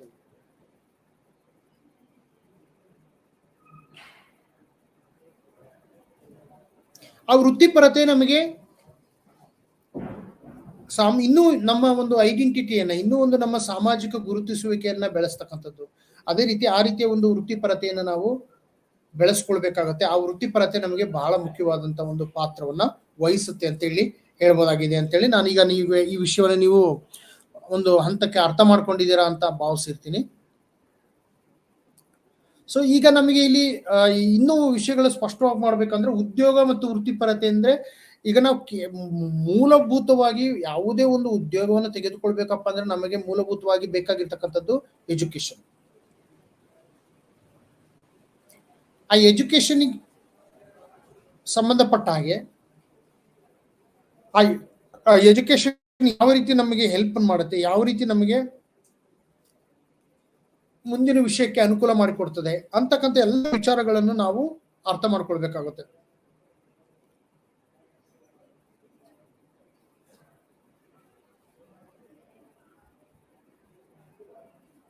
ಉದ್ಯೋಗ ಮತ್ತು ವೃತ್ತಿಪರತೆಯಲ್ಲಿ ಸಾಮಾಜಿಕ ಗುರುತಿಸುವಿಕೆ ಬೆಳೆಯೋದು ತುಂಬಾ ಮುಖ್ಯವಾಗುತ್ತೆ. ಯಾಕೆಂದ್ರೆ ನಮಗೆ ಅಲ್ಲಿ ವೃತ್ತಿಪರತೆಯಲ್ಲಿ ಗುರುತಿಸುವಿಕೆ ನಮ್ಗೆ ಯಾರೂ ಗುರುತಿಸ್ಲಿಲ್ಲ ಅಂದ್ರೆ ನಾವು ಯೋಚನೆ ಮಾಡ್ಬೇಕಾಗತ್ತೆ, ನಾವು ಏನ್ ಶಿಕ್ಷಣವನ್ನು ಪಡೆದಿದ್ದೀವಿ, ಯಾವ ರೀತಿಯ ಒಂದು ನಾವು ಶಿಕ್ಷಣ ನಮಗೆ ಅದು ಉಪಯೋಗಕ್ಕೆ ಬಂದಿದೆಯೋ ಇಲ್ವೋ. ಸೊ ಈಗ ಅಲ್ಲಿ ನಮಗೆ ಅದು ನಿಜವಾದಂತ ನಮಗೆ ಉಪಯುಕ್ತವಾಗಿರ್ತಕ್ಕಂಥ ಒಂದು ಶಿಕ್ಷಣ ಅಂತ. ನಮಗೆ ಅಲ್ಲಿ ಏನು ಅಂದ್ರೆ ನಮಗೆ ಒಂದು ಪ್ರಾಕ್ಟಿಕಲಿ ಅಪ್ಲೈ ಮಾಡ್ತಕ್ಕಂಥದ್ದು ಅಂತ. ಸೊ ಹಾಗಾಗಿ ಎಜುಕೇಶನ್ ಮತ್ತು ಪಿಯರ್ ಗ್ರೂಪ್ ಅನ್ನ ನಾವು ತುಂಬಾ ಸೂಕ್ಷ್ಮವಾಗಿ ಮತ್ತು ಗಂಭೀರವಾಗಿ ತೆಗೆದುಕೊಳ್ಬೇಕಾಗತ್ತೆ. ಮಕ್ಕಳಲ್ಲಿ ಯಾವ ರೀತಿ ಶಿಕ್ಷಣವನ್ನು ನಾವು ಕೊಡ್ತಾ ಇದ್ದೀವಿ, ಆ ಪಿಯರ್ ಗ್ರೂಪ್ ಇಂದ ಏನೆಲ್ಲ ಎಜುಕೇಶನ್ಸ್ ಅವ್ರು ಕಲಿತಾ ಇದ್ದಾರೆ, ಅದರಿಂದ ಒಳ್ಳೇದಿದೆಯೋ ಅದರಿಂದ ಕೆಟ್ಟದಿದೆಯೋ ಅಂತಕ್ಕಂಥ ವಿಷಯಗಳನ್ನು ನಾವು ಒಂದು ಅವಲೋಕನ ಮಾಡಿ ನಾವು ಮುಂದುವರಿಬೇಕಾಗ್ತದೆ. ಸೊ ಈಗ ನಾವು ಇಷ್ಟು ನೀವು ವಿಷಯವನ್ನು ಅರ್ಥ ಮಾಡ್ಕೊಂಡ್ರಿ ಅಂತ ಹೇಳಿದ್ರೆ ಮುಂದಿನ ಒಂದು ಇದಕ್ಕೆ ಹೋಗೋಣ. ಇಲ್ಲಿ ಇಲ್ಲಿವರೆಗೂ ನಾನು ಏನು ಹೇಳಕ್ಕೆ ಇಷ್ಟಪಟ್ಟೆ ಅಂದ್ರೆ, ಈ ಒಂದು ಸ್ಲೈಡ್ ಅಲ್ಲಿ ವ್ಯಕ್ತಿ ಬೆಳೆದಂತೆ ಆತನ ಸಾಮಾಜಿಕ ಗುರುತಿಸುವಿಕೆ ಬೆಳೆಯುತ್ತೆ. ಆ ಸಾಮಾಜಿಕ ಗುರುತಿಸುವಿಕೆಯಲ್ಲಿ ಎಜುಕೇಶನ್ ಮತ್ತು ಪಿಯರ್ ಗ್ರೂಪ್ ಎರಡೂ ರೋಲು ತುಂಬಾ ಮುಖ್ಯ. ಯಾಕೆಂದ್ರೆ ಎಜುಕೇಶನ್ ಇಂದನೇ ನಮಗೆ ಒಂದು ಎಜುಕೇಶನ್ ಮತ್ತು ಶಾಲೆಯಲ್ಲಿ ನಮಗೆ ಮಕ್ಕಳು ಒಂದು ಒಡನಾಟ ಆಗುತ್ತೆ, ಒಂದು ಸ್ನೇಹಿತರ ಒಡನಾಟ ಆಗುತ್ತೆ. ಆ ಸ್ನೇಹಿತರ ಒಡನಾಟ ನಮಗೆ ಬೇರೆ ಸಾಮಾಜಿಕ ಒಂದು ವಿಷಯಕ್ಕೆ ಒಂದು ಗೇಟ್ ವೇ ಕೆಲಸ ಮಾಡುತ್ತೆ. ಬೇರೆ ಬೇರೆ ವಿಚಾರಗಳನ್ನು ನಾವು ಸಮಾಜದ ವಿಚಾರಗಳನ್ನ ಎಲ್ಲಿ ಕಲಿತೀವಿ ಅಂದ್ರೆ ಈ ಒಂದು ಗ್ರೂಪ್ ಅಲ್ಲಿ ಕಲಿತೀವಿ, ಈ ಸ್ನೇಹಿತರ ಸಂಪರ್ಕದಲ್ಲಿ ನಾವು ಕಲಿತೀವಿ.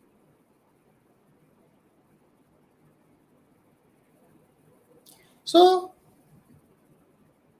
ಹೀಗೆ ನೋಡಿದಾಗ ವ್ಯಕ್ತಿ ಬೆಳೆದಂತೆ ಆತನ ಸಾಮಾಜಿಕ ಗುರುತಿಸುವಿಕೆ ವಿಸ್ತಾರವಾಗುತ್ತಾ ಹೋಗುತ್ತದೆ. ಉದ್ಯೋಗ ಮತ್ತು ವೃತ್ತಿಪರತೆಯಲ್ಲಿ ಸಾಮಾಜಿಕ ಗುರುತಿಸುವಿಕೆ ಬೆಳೀತದೆ ಅಂತ ನಾವು ಹೇಳಿದೀವಿ. ಅದನ್ನ ನೀವು ವಿಷಯವನ್ನು ಅರ್ಥ ಮಾಡ್ಕೊಂಡಿದ್ರೆ ಅಂದ್ರೆ ಎಜುಕೇಶನ್ ಮತ್ತು ಪಿಯರ್ ಗ್ರೂಪ್ ಅನ್ನ ರಿಲೇಟ್ ಮಾಡಿದಾಗ ಈ ವಿಷಯವು ನಮಗೆ ಅರ್ಥವಾಗಿರುತ್ತೆ ಅಂತ. ಮತ್ತು ಶೈಕ್ಷಣಿಕ ಸಂಸ್ಥೆಗಳ ವಿಸ್ತೃತ ಪ್ರಭಾವ, ಎಜುಕೇಶನಲ್ ಇನ್ಸ್ಟಿಟ್ಯೂಷನ್ಸ್ ಅಂತ ಏನ್ ಕರಿತೀವಿ ನಾವು. ಈಗ ನಾವು ಒಂದು ಮೊದಲು ನಾವು ಡಿಸ್ಕಷನ್ ಮಾಡಿದ್ದು ಏನಪ್ಪಾ ಅಂದ್ರೆ, ಒಂದು ಹೈಸ್ಕೂಲ್ ಲೆವೆಲ್ ಮತ್ತು ಒಂದು ಟೀನೇಜ್ ಲೆವೆಲ್ ಅಥವಾ ಕಾಲೇಜ್ ಲೆವೆಲ್ ಅಲ್ಲಿ. ಆದ್ರೆ ನಮಗೆ ಎಜುಕೇಶನ್ ವಿಸ್ತಾರವಾದಂತೆ ನಮ್ಮ ಶಿಕ್ಷಣದ ಒಂದು ವಿಷಯವೂ ಕೂಡ ವಿಸ್ತಾರವಾಗ್ತಾ ಹೋಗುತ್ತೆ. ಸೊ ಹಾಗಾಗಿ ಎಜುಕೇಶನ್, ನಮ್ಮ ಶಿಕ್ಷಣ ವಿಸ್ತಾರವಾದಂತೆ ನಮ್ಮ ಎಲ್ಲಾ ಈಗ ಉದಾಹರಣೆಗೆ ನಾವು ಒಂದು ಸ್ನಾತಕೋತ್ತರ ಪದವಿಯನ್ನು ಪಡಿತೀವಿ ಅಂತ ಇಟ್ಕೊಳ್ಳಿ. ನೀವು ಸೈಕಾಲಜಿಯಲ್ಲಿ ನಾವು ಸ್ನಾತಕೋತ್ತರ ಪದವಿಯನ್ನ ಪಡೆಯೋಣ ಅಂತ ಇಟ್ಕೊಳ್ಳೋಣ. ಅಲ್ಲಿ ನಾವು ಸೈಕಾಲಜಿ ವಿಷಯಕ್ಕೆ ಸಂಬಂಧಪಟ್ಟಂತೆ ಸ್ನಾತಕೋತ್ತರ ಪದವಿಯನ್ನು ಪಡೆಯುವಾಗ ನಮಗೆ ಏನೆಲ್ಲ ಎಕ್ಸ್ಪೋಜರ್ ಸಿಗುತ್ತೆ. ನೀವು ಡಿಗ್ರಿಯಲ್ಲಿ BA ಮಾಡ್ತಾ ಇರ್ತೀರಾ ಸೈಕಾಲಜಿ, ಅದೇ ನಾವು ಸ್ನಾತಕೋತ್ತರ ವಿಷಯದಲ್ಲಿ ಬಂದಾಗ ಅಲ್ಲಿ ನಮ್ಮ ಬೇರೆ ಬೇರೆ ಪ್ರೊಫೆಸರ್ಸ್ ಮತ್ತೆ ಅಸಿಸ್ಟೆಂಟ್ ಪ್ರೊಫೆಸರ್ಸ್ ಆಗಿರ್ಬೋದು, ಮತ್ತೆ ಎಕ್ಸ್ಪರ್ಟ್ಸ್ ಆಗಿರ್ಬೋದು, ಆ ಒಂದು ವಿಶ್ವವಿದ್ಯಾಲಯದಲ್ಲಿ ನೀವು ಓದುವಾಗ, ಆ ಕೋರ್ಸ್ ಮಾಡುವಾಗ ನಿಮಗೆ ಆ ಒಂದು ಎಕ್ಸ್ಪೋಜರ್ ಸಿಗುತ್ತೆ. ಮೂಲಭೂತ ಮತ್ತು ಉನ್ನತ ಶಿಕ್ಷಣ ಪಡೆಯುವ ವ್ಯಕ್ತಿಗಳ ಮೇಲೆ ಪ್ರಭಾವ ಬೀರುತ್ತೆ. ಈಗ ಯಾವುದೇ ಒಳ್ಳೆ ಇನ್ಸ್ಟಿಟ್ಯೂಷನ್ಸ್, ಈಗ ನೀವು ಸೆಂಟ್ರಲ್ ವಿಶ್ವವಿದ್ಯಾನಿಲಯದಲ್ಲಿ ಓದ್ತಾ ಇರ್ಬೋದು, ಕೇಂದ್ರೀಯ ವಿಶ್ವವಿದ್ಯಾನಿಲಯದಲ್ಲಿ ಓದ್ತಾ ಇರ್ಬೋದು, IITಯಲ್ಲಿ ಓದ್ತಾ ಇರ್ಬೋದು, ಅಲ್ಲಿ ಆ ವಿಷಯದ ಒಂದು ಆಸಕ್ತಿ, ಆ ವಿಷಯದ ಪ್ರಭಾವ ನಿಮ್ಮ ಮೇಲೆ ಬೀರ್ತಕ್ಕಂಥದ್ದು ಅಂತೇಳಿ. ಸೊ ಹಾಗೆ ನೋಡಿದಾಗ ಈ ಒಂದು ವಿಷಯವನ್ನು ನಾವು ಗಂಭೀರವಾಗಿ ತೆಗೆದುಕೊಳ್ಬೇಕಾಗತ್ತೆ. ಅಂದ್ರೆ ಅದಕ್ಕೆ ನಾವು ಹೇಳೋದು, ಯಾವ ಇನ್ಸ್ಟಿಟ್ಯೂಷನ್ಸ್ ರೆಪ್ಯುಟೇಷನ್ಸ್ ನಾವು ಯಾಕೆ ನೋಡ್ತೀವಿ, ಯಾಕೆ ಬ್ರ್ಯಾಂಡ್ ಆಗಿ ಇರ್ತಕ್ಕಂಥ ಒಂದು ಇನ್ಸ್ಟಿಟ್ಯೂಷನ್ಸ್ ಗಳನ್ನ ನೋಡ್ತೀವಿ, ಆ ಶಿಕ್ಷಣ ಸಂಸ್ಥೆಯ ರೆಪ್ಯುಟೇಷನ್ಸ್ ಬಹಳ ಮುಖ್ಯವಾಗುತ್ತೆ. ಯಾವ ವಿಷಯವನ್ನು ನಾವು ಕಲಿಕೆಯಲ್ಲಿ ಕೊಡ್ತಾ ಇದ್ದೀವಿ, ಯಾವ ವಿಷಯವನ್ನು ನಾವು ಅದು ಇಂಪ್ಲಿಕೇಶನ್ಸ್ ಎಷ್ಟಿದೆ ಅದರ ಕಾರ್ಯಗತ, ಅದರ ಒಂದು ಏನೋ ಆ ವಿಷಯವನ್ನ ಒಂದು ನಾವು ಪ್ರಾಯೋಗಿಕವಾಗಿ ಎಷ್ಟು ತಿಳ್ಕೊಂಡಿದೀವಿ ಆ ವಿಷಯದ ಬಗ್ಗೆ ಅಂತಕ್ಕಂಥ ಒಂದು ವಿಚಾರಗಳನ್ನ ಅರ್ಥ ಮಾಡ್ಕೊಳ್ಬೇಕಾಗುತ್ತೆ.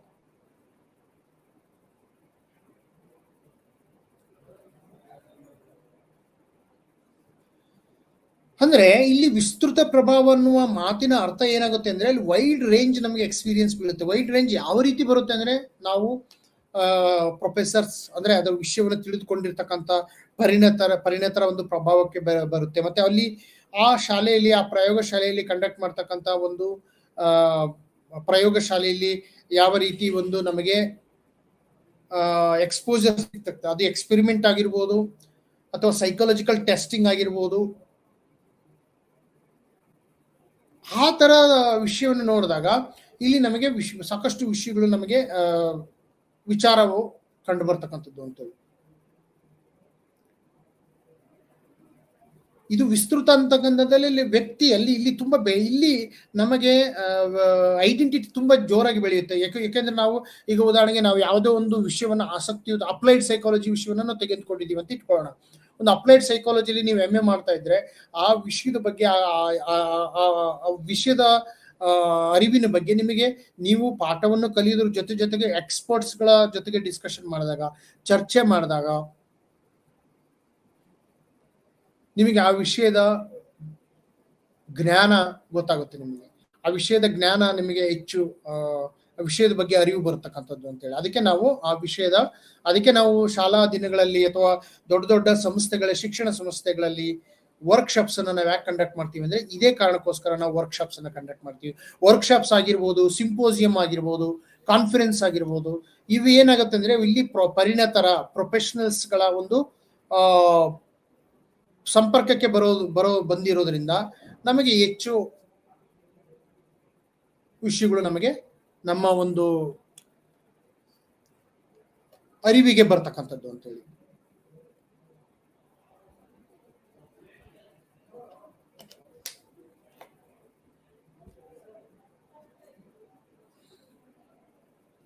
ಮತ್ತು ಮೂಲಭೂತ ಉನ್ನತ ಶಿಕ್ಷಣ ಉನ್ನತ ಅಂತಂದಾಗ ನಾವು ವಿಸ್ತಾರವನ್ನ ಅರ್ಥ ಮಾಡ್ಕೊಳ್ಬೇಕಾಗತ್ತೆ. ಈಗ ಉದಾಹರಣೆಗೆ ನಾವು ಒಂದು ಕಾಲೇಜಲ್ಲಿ ಒಂದು ಶಾಲೆಯಲ್ಲಿ ಓದುವುದಕ್ಕೂ ಮತ್ತು ಒಂದು ಕಾಲೇಜಲ್ಲಿ ಓದುವುದಕ್ಕೂ, ಅದೇ ರೀತಿ ಒಂದು ವಿಶ್ವವಿದ್ಯಾನಿಲಯದಲ್ಲಿ ಓದೋದಕ್ಕೂ ಬಹಳ ವ್ಯತ್ಯಾಸ ಇದೆ. ಒಂದು ವಿಶ್ವವಿದ್ಯಾನಿಲಯದಲ್ಲಿ ನಾವು ಯಾವ ವಿಚಾರಗಳನ್ನ ಕಲಿತೀವಿ, ಒಂದು ವಿಶ್ವವಿದ್ಯಾನಿಲಯಗಳಲ್ಲಿ ಯಾವೆಲ್ಲ ವಿಷಯಗಳು ನಮಗೆ ಮುಖ್ಯವಾಗ್ತಕ್ಕಂಥದ್ದು, ಅಲ್ಲಿನ ವಿಸ್ತಾರ ಹೆಚ್ಚಾಗುತ್ತೆ. ಈಗ ಒಂದು ರಾಜ್ಯದ ಸ್ಟೇಟ್ ಯೂನಿವರ್ಸಿಟಿಲಿ ಅಥವಾ ಸೆಂಟ್ರಲ್ ಯೂನಿವರ್ಸಿಟಿಯಲ್ಲಿ ನೀವು ಓದುವಾಗ ಅದರ ಒಂದು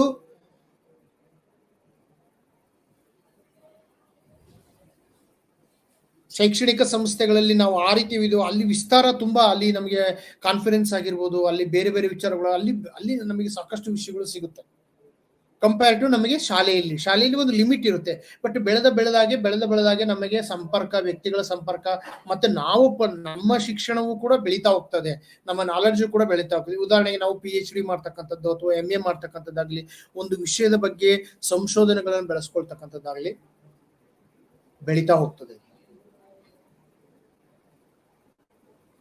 ಅಂದ್ರೆ ಇಲ್ಲಿ ಅರ್ಥ ಏನು ಅಂದ್ರೆ ನಾವು ಮೊದಲು ಶಾಲೆ ಬಗ್ಗೆ ಮಾತಾಡಿದ್ವಿ, ಪಿಯರ್ ಗ್ರೂಪ್ ಬಗ್ಗೆ ಮಾತಾಡಿದ್ವಿ. ಇಲ್ಲಿ ಶೈಕ್ಷಣಿಕ ಸಂಸ್ಥೆಗಳು ಅಂದ್ರೆ ನಾವು ಬೇರೆ ಬೇರೆ ರೀತಿಯ ಶೈಕ್ಷಣಿಕ ಸಂಸ್ಥೆ, ಅದು ತರಬೇತಿ ಕೊಡ್ತಕ್ಕಂಥ ಶೈಕ್ಷಣಿಕ ಸಂಸ್ಥೆ ಆಗಿರ್ಬೋದು, ITI ಅಂತ ಇರುತ್ತೆ, ಆ ತರ ಒಂದು ಟೆಕ್ನಿಕಲ್ ಆಗಿರ್ಬೋದು, ಅಥವಾ ಕಂಪ್ಯೂಟರ್ ಟ್ರೈನಿಂಗ್ ಕೊಡ್ತಕ್ಕಂಥ ಶಿಕ್ಷಣ ಸಂಸ್ಥೆಗಳಾಗಿರ್ಬೋದು. ಕೇವಲ ನಾವು ಫಾರ್ಮಲ್ ಎಜುಕೇಶನ್ ಅಲ್ಲ, ಇನ್ಫಾರ್ಮಲ್ ಎಜುಕೇಶನ್ಸ್ ಕೊಡ್ತಕ್ಕಂಥ, ಟೆಕ್ನಿಕಲ್ ಎಜುಕೇಶನ್ಸ್ ಕೊಡ್ತಕ್ಕಂಥ ಶೈಕ್ಷಣಿಕ ಸಂಸ್ಥೆಗಳಾಗಿರ್ಬೋದು. ಇವೆಲ್ಲವೂ ಕೂಡ ನಮ್ಮ ಮೇಲೆ ಪ್ರಭಾವವನ್ನು ಬೀರ್ತಕ್ಕಂಥದ್ದು.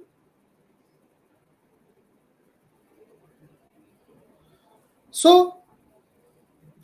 ಟೆಕ್ನಿಕಲ್ ಎಜುಕೇಶನ್ಸ್, ಆಮೇಲೆ ಆ ರೀತಿಯ ಒಂದು ಬೇರೆ ಬೇರೆ ರೀತಿಯ ಒಂದು ವಿಷಯಗಳನ್ನ ನಾವು ತಗೊಂತೀವಿ. ಹಾಗೆ ನೋಡಿದಾಗ ನಾವು ಅರ್ಥ ಮಾಡ್ಕೊಳ್ಬೇಕಾಗತ್ತೆ, ಶೈಕ್ಷಣಿಕ ಸಂಸ್ಥೆಗಳ ವಿಸ್ತೃತ ಪ್ರಭಾವ ವ್ಯಕ್ತಿಯ ಐಡೆಂಟಿಟಿ ಮೇಲೆ, ವ್ಯಕ್ತಿಯ ಕಾರ್ಯಕೌಶಲ್ಯದ ಮೇಲೆ, ವ್ಯಕ್ತಿಯ ಕ್ರಿಯಾಶೀಲತೆ ಮೇಲೆ ಪ್ರಭಾವವನ್ನು ಬೀರ್ತಕ್ಕಂಥದ್ದು ಅಂತ ಹೇಳಿ. ಕೇವಲ ಶೈಕ್ಷಣಿಕ ಸಂಸ್ಥೆಗಳು ಒಂದು ಫಾರ್ಮಲ್ ಎಜುಕೇಶನ್ಸ್ಗೆ ಮೀಸಲಾಗಿರೋದಿಲ್ಲ, ವ್ಯಕ್ತಿಯ ಬೇರೆ ಬೇರೆ ಆಯಾಮಗಳಿಗೆ ಮೀಸಲಾಗಿರ್ತಕ್ಕಂಥ ಅಂತ ಹೇಳ್ಬೋದಾಗಿದೆ. ನಾವು ಮುಂದೆ ಹೋಗೋಣ. ಸೊ ಇಲ್ಲಿವರೆಗೂ ನಾವು ಈ ಶೈಕ್ಷಣಿಕ ಸಂಸ್ಥೆಗಳ ವಿಸ್ತೃತ ಪ್ರಭಾವದ ಮೂಲ ಅಂಶ ಏನಪ್ಪಾ ಅಂತ ಹೇಳಿದ್ರೆ, ವ್ಯಕ್ತಿ ದೊಡ್ಡ ದೊಡ್ಡ ಶಿಕ್ಷಣ ಸಂಸ್ಥೆಗೆ ಬಂದಾಗ ಅಥವಾ ಪ್ರವೇಶವನ್ನು ಪಡೆದಾಗ, ಒಂದು ಶಿಕ್ಷಣವನ್ನು ಆರಂಭಿಸಿದಾಗ ಅವನಿಗೆ ಸಾಕಷ್ಟು ಎಕ್ಸ್ಪೋಜರ್, ಅವನು ಬೇರೆ ಬೇರೆ ವಿಷಯಗಳಿಗೆ ತನ್ನನ್ನು ತಾನು ಒಡ್ಡಿಕೊಳ್ಳೋದ್ರಿಂದ ಅವನ ವ್ಯಕ್ತಿತ್ವ ಬೆಳೆಯೋದ್ರ ಜೊತೆಗೆ ಅವನ ಪರ್ಸನಾಲಿಟಿ ವ್ಯಕ್ತಿತ್ವಗಳು ಬೆಳೆಯೋದ್ರ ಜೊತೆಗೆ ಬೇರೆ ಬೇರೆ ರೀತಿಯ ಅವನಿಗೆ ಜ್ಞಾನ ಬೆಳೀತಾ ಹೋಗ್ತದೆ ಅಂತಕ್ಕಂಥದ್ದು ಈ ಒಂದು ಸ್ಲೈಡ್ ನ ಒಂದು ಇದಾಗಿತ್ತು. ನಾವು ಮುಂದೆ ಈಗ ನೋಡೋಣ. ಸೊ ಇಲ್ಲಿ ಬಹಳ ಮುಖ್ಯವಾಗಿ ಅಂಶ, ಇಲ್ಲಿವರೆಗೂ ಹೇಳಿದ್ದಕ್ಕಿಂತ ಅತಿ ಹೆಚ್ಚು ಮುಖ್ಯವಾದಂತ ಅಂಶ ಏನಪ್ಪಾ ಅಂತ ಹೇಳಿದ್ರೆ, ಶಾಲಾ ಶಿಕ್ಷಣ ಮತ್ತು ಕಾಲೇಜುಗಳಲ್ಲಿ ಹಲವು ರೀತಿಯ ತತ್ವ ಸಿದ್ಧಾಂತಗಳಿಗೆ ಮೊರೆ ಹೋಗುವ ಮತ್ತು ಅನುಷ್ಠಾನಗೊಳಿಸುವ ಪರಿಣಾಮಗಳಾಗುತ್ತವೆ. ಈ ಅಂಶಗಳು ಕೂಡ ಗುರುತಿಸುವಿಕೆಯಲ್ಲಿ ಪ್ರಭಾವ ಬೀರುತ್ತವೆ. ಅಂದ್ರೆ ನಮಗೆ ಗೊತ್ತಿರಬೇಕು, ಈಗ ನೋಡು, ನಾವು ಮೊದಲೇ ಹೇಳಿದಾಗೆ ನಾವು ಶಾಲೆಯಲ್ಲಿ ಬೇರೆ ಬೇರೆ ಅಂಶಗಳಿಂದನೂ ಪ್ರಭಾವಿತಗೊಳ್ಳುತ್ತೇವೆ. ಶಿಕ್ಷಣ ಕಾಲೇಜುಗಳಲ್ಲೂ ಕೂಡ ಉಪನ್ಯಾಸಕರ ಒಂದು ವಿಷಯಗಳಲ್ಲಿ ಪ್ರಭಾವ ಬೀರ್ತಕ್ಕಂಥದ್ದು. ಉಪನ್ಯಾಸಕರು ನಮ್ಮ ಮೇಲೆ ಪ್ರಭಾವವನ್ನು ಬೀರ್ತಾರೆ. ಅವರ ಶೈಲಿ ನಮ್ಮ ಮೇಲೆ ಪ್ರಭಾವ ಬೀರುತ್ತೆ. ಅವರ ಕೇವಲ ಶೈಲಿ ಅಲ್ಲ, ಅವರ ಚಿಂತನ ಶೈಲಿಯು ಕೂಡ ನಮ್ಮ ಮೇಲೆ ಪ್ರಭಾವವನ್ನು ಬೀರ್ತಕ್ಕಂಥದ್ದು ಇರುತ್ತೆ. ಎಷ್ಟೋ ವಿಷಯಗಳಲ್ಲಿ ಅವರ ಚಿಂತನ ಶೈಲಿಯನ್ನು ನಾವು ಮೈಗೂಡಿಸಿಕೊಳ್ಳೋ ಸಾಧ್ಯತೆ ಇರುತ್ತೆ. ಕೆಲವೊಂದು ಸಿದ್ಧಾಂತಗಳು, ಪೊಲಿಟಿಕಲ್ ಐಡಿಯಾಲಜಿ ಅಂತ ಹೇಳಿ ಕರಿತೀವಿ, ಐಡಿಯಾಲಜಿಗಳ ಸಿದ್ಧಾಂತಗಳು ಕೂಡ ನಮ್ಮ ಮೇಲೆ, ವ್ಯಕ್ತಿತ್ವದ ಮೇಲೆ ಪ್ರಭಾವವನ್ನು ಬೀರ್ತಕ್ಕಂಥದ್ದು ಇರುತ್ತೆ. ಆ ಐಡಿಯಾಲಜಿ ಸಿದ್ಧಾಂತಗಳನ್ನು ನಾವು ಶಾಲಾ ಹಂತದಲ್ಲಿ ಕೆಲವೊಂದು ಸತಿ ನಮಗೆ ಗೊತ್ತಿಲ್ಲದನೆ ಅಥವಾ ನಮಗೆ ಅವೇರ್ನೆಸ್ ಇಲ್ದನೆ ಕೂಡ ನಾವು ಬೆಳೆಸ್ಕೊಳ್ಳೋ ಸಾಧ್ಯತೆ ಇರುತ್ತೆ.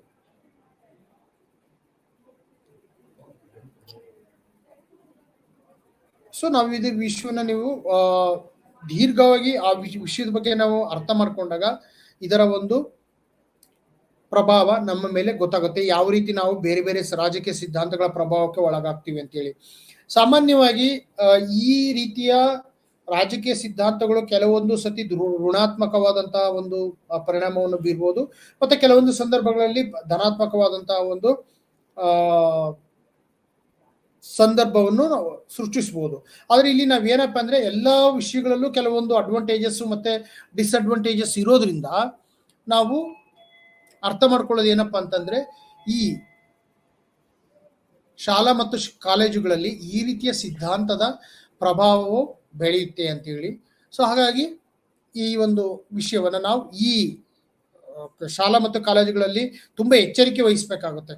ಯಾಕೆಂದ್ರೆ ಈಗ ಶಾಲಾ ಶಿಕ್ಷಣದಲ್ಲಿ ನಮಗೆ ಮಕ್ಕಳಿಗೆ ಯಾವ ವಿಷಯವನ್ನ ನಾವು ಹೇಳ್ತಾ ಇದ್ದೀವಿ, ಅದು ಇತಿಹಾಸಕ್ಕೆ ಸಂಬಂಧಪಟ್ಟಾಗಿರ್ಬೋದು, ಸಮಾಜಶಾಸ್ತ್ರಕ್ಕೆ ಸಂಬಂಧಪಟ್ಟ, ಮನೋವಿಜ್ಞಾನ ಆಗಿರ್ಬೋದು, ಯಾವ ವಿಷಯವನ್ನ ಹೇಳ್ತಾ ಇದ್ದೀವಿ ಅಂತ ಹೇಳಿ ನಮಗೆ ಬಹಳ ಮುಖ್ಯ. ಯಾಕೆಂದ್ರೆ ಕೆಲವೊಂದು ಪ್ರಭಾವ ಬೀರ್ತಕ್ಕಂಥ ಅಂಶಗಳು ಅವರ ದೃಷ್ಟಿಕೋನದ ಮೇಲೆ ಪ್ರಭಾವವನ್ನು ಬೀರ್ತಕ್ಕಂಥ ಅಂಶಗಳು ಇರುತ್ತೆ. ಅವರ ದೃಷ್ಟಿಕೋನ ಮೇಲೆ ತಕ್ಷಣ ನಾವು ಮಕ್ಕಳಾಗಿರೋದ್ರಿಂದ ಅವರು ಯಾವ ವಿಷಯವನ್ನಾಗ್ಲಿ ಅವರು ಬೇಗ ಗ್ರಹಿಸ್ಕೊಳ್ತಾರೆ.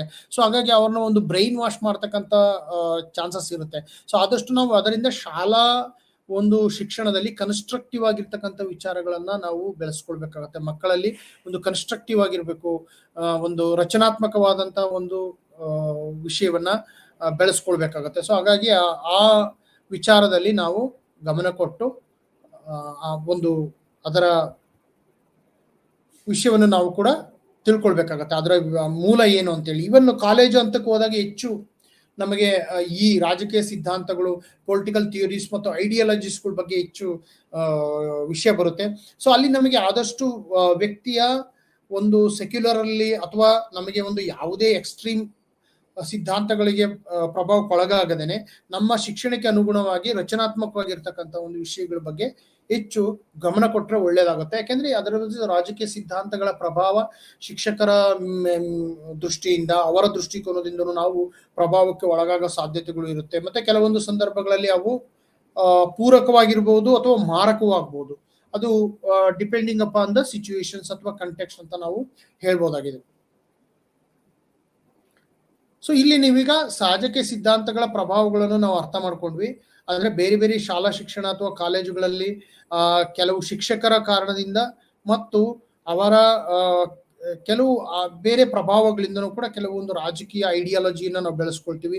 ಆ ರಾಜಕೀಯ ಐಡಿಯಾಲಜಿಗಳು ನಮ್ಮ ಜೀವನವನ್ನು ಕೆಲವೊಂದು ಸತಿ ಅಥವಾ ನಮ್ಮ ಕೇವಲ ಜೀವನ ಅಲ್ಲದೆ ನಮ್ಮ ಐಡೆಂಟಿಟಿಯನ್ನು ಕೂಡ ಅವು ಪ್ರಭಾವವನ್ನ ಮಾಡ್ತಕ್ಕಂಥ ಒಂದು ಚಾನ್ಸಸ್ ಇರುತ್ತೆ ಅಂತ ಹೇಳಿ. ಸೊ ಹೀಗಾಗಿ ಈ ಎಲ್ಲ ವಿಷಯಗಳನ್ನ ನಾವು ಇಲ್ಲಿ ರಾಜಕೀಯ 3 ವಿಷಯಗಳನ್ನ ನಾವು ಹೇಳೋದಾದ್ರೆ, ಈಗ ನಾವು ಏನಪ್ಪಾ ಅಂತಂದ್ರೆ ಒಂದು ಸಮರೈಸ್ ಮಾಡೋದಾದ್ರೆ, ವ್ಯಕ್ತಿ ಬೆಳೆದಂತೆ ಆತನ ಸಾಮಾಜಿಕ ಗುರುತಿಸುವಿಕೆ, ಎಜುಕೇಶನ್, ಶಾಲೆ ಮತ್ತು ಪಿಯರ್ ಗ್ರೂಪ್ ಅಲ್ಲಿ ಬೆಳೀತಾ ಹೋಗ್ತಕ್ಕಂಥದ್ದು. ಅದೇ ರೀತಿ ಬೆಳೆದಂಗೆ ವೃತ್ತಿಪರತೆಯು ಕೂಡ ಹೆಚ್ಚು ಬೆಳೀತಕ್ಕಂಥದ್ದು.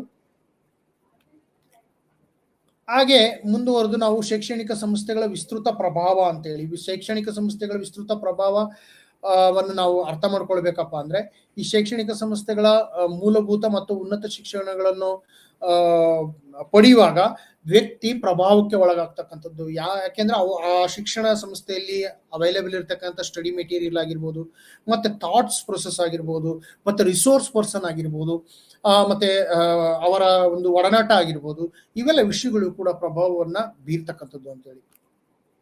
ಮತ್ತೆ ರಾಜಕೀಯ ಸಿದ್ಧಾಂತಗಳು ಇದು ಬಹಳ ಮುಖ್ಯವಾದಂತ ವಿಚಾರ. ಒಂದು ಥಿಂಕಿಂಗ್ ಐಡಿಯಾಲಜಿ ಬಹಳ ಮುಖ್ಯವಾಗಿ, ಯಾವ ರೀತಿ ನಾವು ಚಿಂತನೆಗಳನ್ನ ಬೆಳೆಸ್ಕೊಳ್ತೀವಿ, ಆ ಚಿಂತನೆಗಳು ನಮ್ಮ ಮೇಲೆ ಹೇಗೆ ಪ್ರಭಾವವನ್ನು ಬೀರುತ್ತೆ ಅಂತಕ್ಕಂಥ ವಿಷಯದ ಬಗ್ಗೆನೂ ಕೂಡ ನಾವು ಅರ್ಥ ಮಾಡ್ಕೊಳ್ಬೇಕಾಗುತ್ತೆ.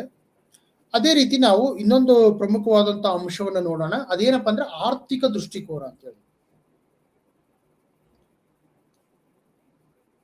ನಮ್ಮ ಒಂದು ಐಡೆಂಟಿಟಿ ನಿರ್ವಹಣೆಯಲ್ಲಿ ಯುವಕರಲ್ಲಿ ನಮಗೆ ಅದು ಒಂದು ಇಂಟಿಗ್ರಲ್ ಪಾರ್ಟ್ ಆಗಿರತಕ್ಕಂಥದ್ದು. ಎಕನಾಮಿಕಲ್ ವಿಚಾರ ಅಂದ್ರೆ ಅದು ಒಂದು ನಮ್ಗೆ ಇಂಟಿಗ್ರೇಟೆಡ್ ಆಗಿರ್ತಕ್ಕಂಥ, ನಮಗೆ ಸಂಬಂಧಿಸಿರ್ತಕ್ಕಂಥ ಒಂದು ವಿಷಯ. ಆರ್ಥಿಕ ವಿಷಯಗಳು ಬೇರೆ ಬೇರೆ. ಈಗ ವಿದ್ಯಾರ್ಥಿಯನ್ನೇ ತೆಗೆದುಕೊಳ್ಳಿ. ಒಬ್ಬ ವಿದ್ಯಾರ್ಥಿಗೆ ತನ್ನ ಐಡೆಂಟಿಟಿ ಬೆಳೆಸಿಕೊಳ್ಳುವುದರ ಜೊತೆಗೆ ತನ್ನ ಸೋಷಿಯಲ್ ಎಮೋಷನಲ್ ವಿಚಾರಗಳನ್ನು ಬೆಳೆಸಿಕೊಳ್ಳೋದ್ರ ಜೊತೆಗೆ ನಮಗೆ ಆ ಒಂದು ವಿಷಯಗಳ ಅಂದ್ರೆ ಒಂದು ಸಾಮಾಜಿಕ ಹಂತ ಮತ್ತೆ ಬೇರೆಯ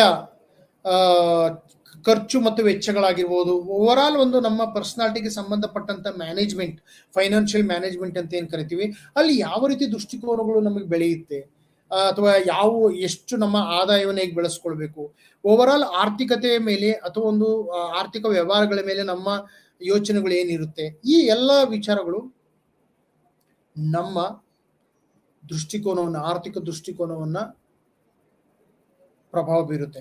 ಕಾಲೇಜು ಹಂತಗಳಲ್ಲೂ ಕೂಡ ನಾವು ಅರ್ಥ ಮಾಡ್ಕೊಳ್ಬಹುದು. ಒಂದು ವಿದ್ಯಾರ್ಥಿಗೆ ಆರ್ಥಿಕ ಹಣಕಾಸಿನ ವ್ಯವಹಾರ ಮಾಡತಕ್ಕಂಥದ್ದು, ಹೆಚ್ಚು ಖರ್ಚು ಮಾಡಬೇಕು, ಯಾವ ವಿಷಯಕ್ಕೆ ಖರ್ಚು ಮಾಡಬಾರ್ದು ಅಂತಕ್ಕಂಥ ವಿಷಯಗಳೆಲ್ಲ ಕೂಡ ನಮಗೆ ನಾವು ಒಂದು ಹಂತಗಳಲ್ಲಿ, ಜೀವನದ ವಿವಿಧ ಹಂತಗಳಲ್ಲಿ ನಾವು ಕಲಿಬೇಕಾಗ್ತದೆ. ಅದರಲ್ಲೂ ಕೂಡ ಶಾಲಾ ಹಂತದಲ್ಲಿ ಮತ್ತೆ ಕಾಲೇಜು ಹಂತದಲ್ಲಿ ಕಲಿಬೇಕಾಗ್ತದೆ. ಇದು ಕೂಡ ನಾವು ಕೆಲವೊಂದು ಸತಿ ಪಿಯರ್ ಗ್ರೂಪ್ ಅಲ್ಲಿ ಕಲಿತಕ್ಕಂಥದ್ದು. ಈ ವಿಷಯಗಳನ್ನು ಕೂಡ ನಾವು ಪಿಯರ್ ಗ್ರೂಪ್ ಅಲ್ಲಿ ಕಲಿತೀವಿ ಅಂತಕ್ಕಂಥದ್ದು. ಆರ್ಥಿಕ ವಿಚಾರಗಳು ಕೇವಲ ನಮಗೆ ಒಂದು ಖರ್ಚು, ಆದಾಯ, ವೆಚ್ಚ ಅಂತನೂ ಅಲ್ಲದೆ ನಮ್ಮ ಸಾಮಾಜಿಕ ಸ್ಥಿತಿಗತಿಗಳನ್ನು ಕೂಡ ತಿಳ್ಕೊಳ್ಬೇಕಾಗತ್ತೆ. ಯಾಕೆಂದ್ರೆ ಅದು ನಾವು ಹೇಗೆ ನಿರ್ವಹಣೆ ಮಾಡ್ತೀವಿ, ನಮ್ಮ ಶಾಲಾ ಕಾಲೇಜಲ್ಲಿ ನಮ್ಮ ಒಂದು ವೈಯಕ್ತಿಕವಾಗಿ ಏನು ವೆಚ್ಚ ಮಾಡಬೇಕಾಗತ್ತೆ, ಉಳಿತಾಯ ಎಷ್ಟು ಮುಖ್ಯ ನಮಗೆ, ಮತ್ತೆ ನಮ್ಮ ಒಂದು ಸೆಲ್ಫ್ ಮ್ಯಾನೇಜ್ಮೆಂಟ್ ಜೊತೆಗೆ ನಮ್ಮ ಫ್ಯಾಮಿಲಿಯಲ್ಲಿ ನಾವು ಕೆಲವೊಂದು ವಿಷಯಗಳನ್ನು ಮ್ಯಾನೇಜ್ಮೆಂಟ್ ಮಾಡಬೇಕಾಗುತ್ತೆ.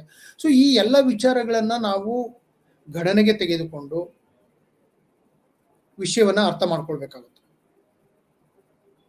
ಆರ್ಥಿಕ ವಿಷಯಗಳು ನೀವು ನೋಡ್ಕೊಂಡು ಶಾಲಾ ಕಾಲೇಜ್ ವಿವರಿಸಲಾಗುತ್ತೆ. ಫೈನಾನ್ಷಿಯಲ್ ಮ್ಯಾನೇಜ್ಮೆಂಟ್ ನಾವು ವಿವರಿಸ್ತೀವಿ. ಈಗ ನಿಮಗೆ ಗೊತ್ತಿರೋ ಹಾಗೆ MBA ಆಗಿರ್ಬೋದು, MBA ಅಲ್ಲಿ ಫೈನಾನ್ಷಿಯಲ್ ಮ್ಯಾನೇಜ್ಮೆಂಟ್ ಅಂತ ಕೋರ್ಸ್ ಬರುತ್ತೆ. ಬೇರೆ ಬೇರೆ ಕೋರ್ಸ್ಗಳು ಕೂಡ ಈಗ ನಮಗೆ MBA ಫೈನಾನ್ಷಿಯಲ್ ಮ್ಯಾನೇಜ್ಮೆಂಟ್ ಅಂದಾಗ ನಮಗೆ ಅಲ್ಲಿ ಆರ್ಥಿಕ ವಿಷಯದ ಬಗ್ಗೆ ನಾವು ಯಾವ ರೀತಿ ಮ್ಯಾನೇಜ್ ಮಾಡಬೇಕು ಅಂತಕ್ಕಂಥದ್ದು ಇರುತ್ತೆ. ಅದರ ಜೊತೆ ಕೆಲವೊಂದು ಡಿಪ್ಲೊಮಾ ಕೋರ್ಸ್ಗಳು ಇರ್ತಕ್ಕಂಥದ್ದು. ಸೆಲ್ಫ್ ಮ್ಯಾನೇಜ್ಮೆಂಟ್ ಮಾಡಬೇಕಾಗುತ್ತೆ. ದಿನನಿತ್ಯದ ವ್ಯವಹಾರದಲ್ಲಿ ಎಷ್ಟು ಉಳಿತಾಯ ಮಾಡಬೇಕು, ಎಷ್ಟು ಖರ್ಚು ಮಾಡಬೇಕು, ಮತ್ತೆ ಆದಾಯದ ಮೂಲಗಳು ಯಾವುವು ಅಂತಕ್ಕಂಥದ್ದು ಸಾಮಾಜಿಕ ಸ್ಥಿತಿಗತಿಯಲ್ಲಿ ನಾವು ಅರ್ಥ ಮಾಡ್ಕೊಳ್ಬೇಕಾಗತ್ತೆ. ಯಾವಾಗ ನಾವು ಸಮಾಜದೊಂದಿಗೆ ಬೆರೆತಾಗ, ಸಮಾಜದೊಂದಿಗೆ ನಾವು ಹೆಚ್ಚು ಇಂಟರಾಕ್ಟ್ ಮಾಡಿದಾಗ ಆ ವಿಷಯವನ್ನ ನಾವು ತಿಳ್ಕೊಳ್ಬೇಕು. ಯಾಕಂದ್ರೆ ಸಮಾಜದಲ್ಲಿ ನಮಗೆ ಕೆಲವೊಂದು ಸತಿ ಇದನ್ನ ನಮಗೆ ಗೊತ್ತೇ ಇದ್ರೆ, ಈ ಅಂಶಗಳು ನಮಗೆ ಗೊತ್ತೇ ಇರದೇ ಇರ್ತಕ್ಕಂಥ ಸಂದರ್ಭದಲ್ಲಿ, ಆರ್ಥಿಕ ದೃಷ್ಟಿಕೋನಗಳು ಗೊತ್ತೇ ಇರ್ತಕ್ಕಂಥ ಸಂದರ್ಭದಲ್ಲಿ ಈ ರೀತಿಯ ಒಂದು ಅವಘಡಗಳು ಸಂಭವಿಸಬಹುದು. ಸೊ ಹಾಗಾಗಿ ನಾವು ಗಮನ ಕೊಟ್ಟು ನಮ್ಮ ಒಂದು ಸೆಲ್ಫ್ ಮ್ಯಾನೇಜ್ಮೆಂಟ್ ಮಾಡೋದ್ರ ಜೊತೆಗೆ ಶಾಲಾ ಕಾಲೇಜು ಹಂತಗಳಲ್ಲಿ ಈ ವಿಷಯವನ್ನು ನಾವು ಹೇಳ್ಬೇಕಾಗ್ತದೆ. ಅಂದ್ರೆ ವಿದ್ಯಾರ್ಥಿಗಳಿಗೆ ಈ ವಿಷಯವನ್ನು ಹೇಳ್ಬೇಕಾಗ್ತದೆ.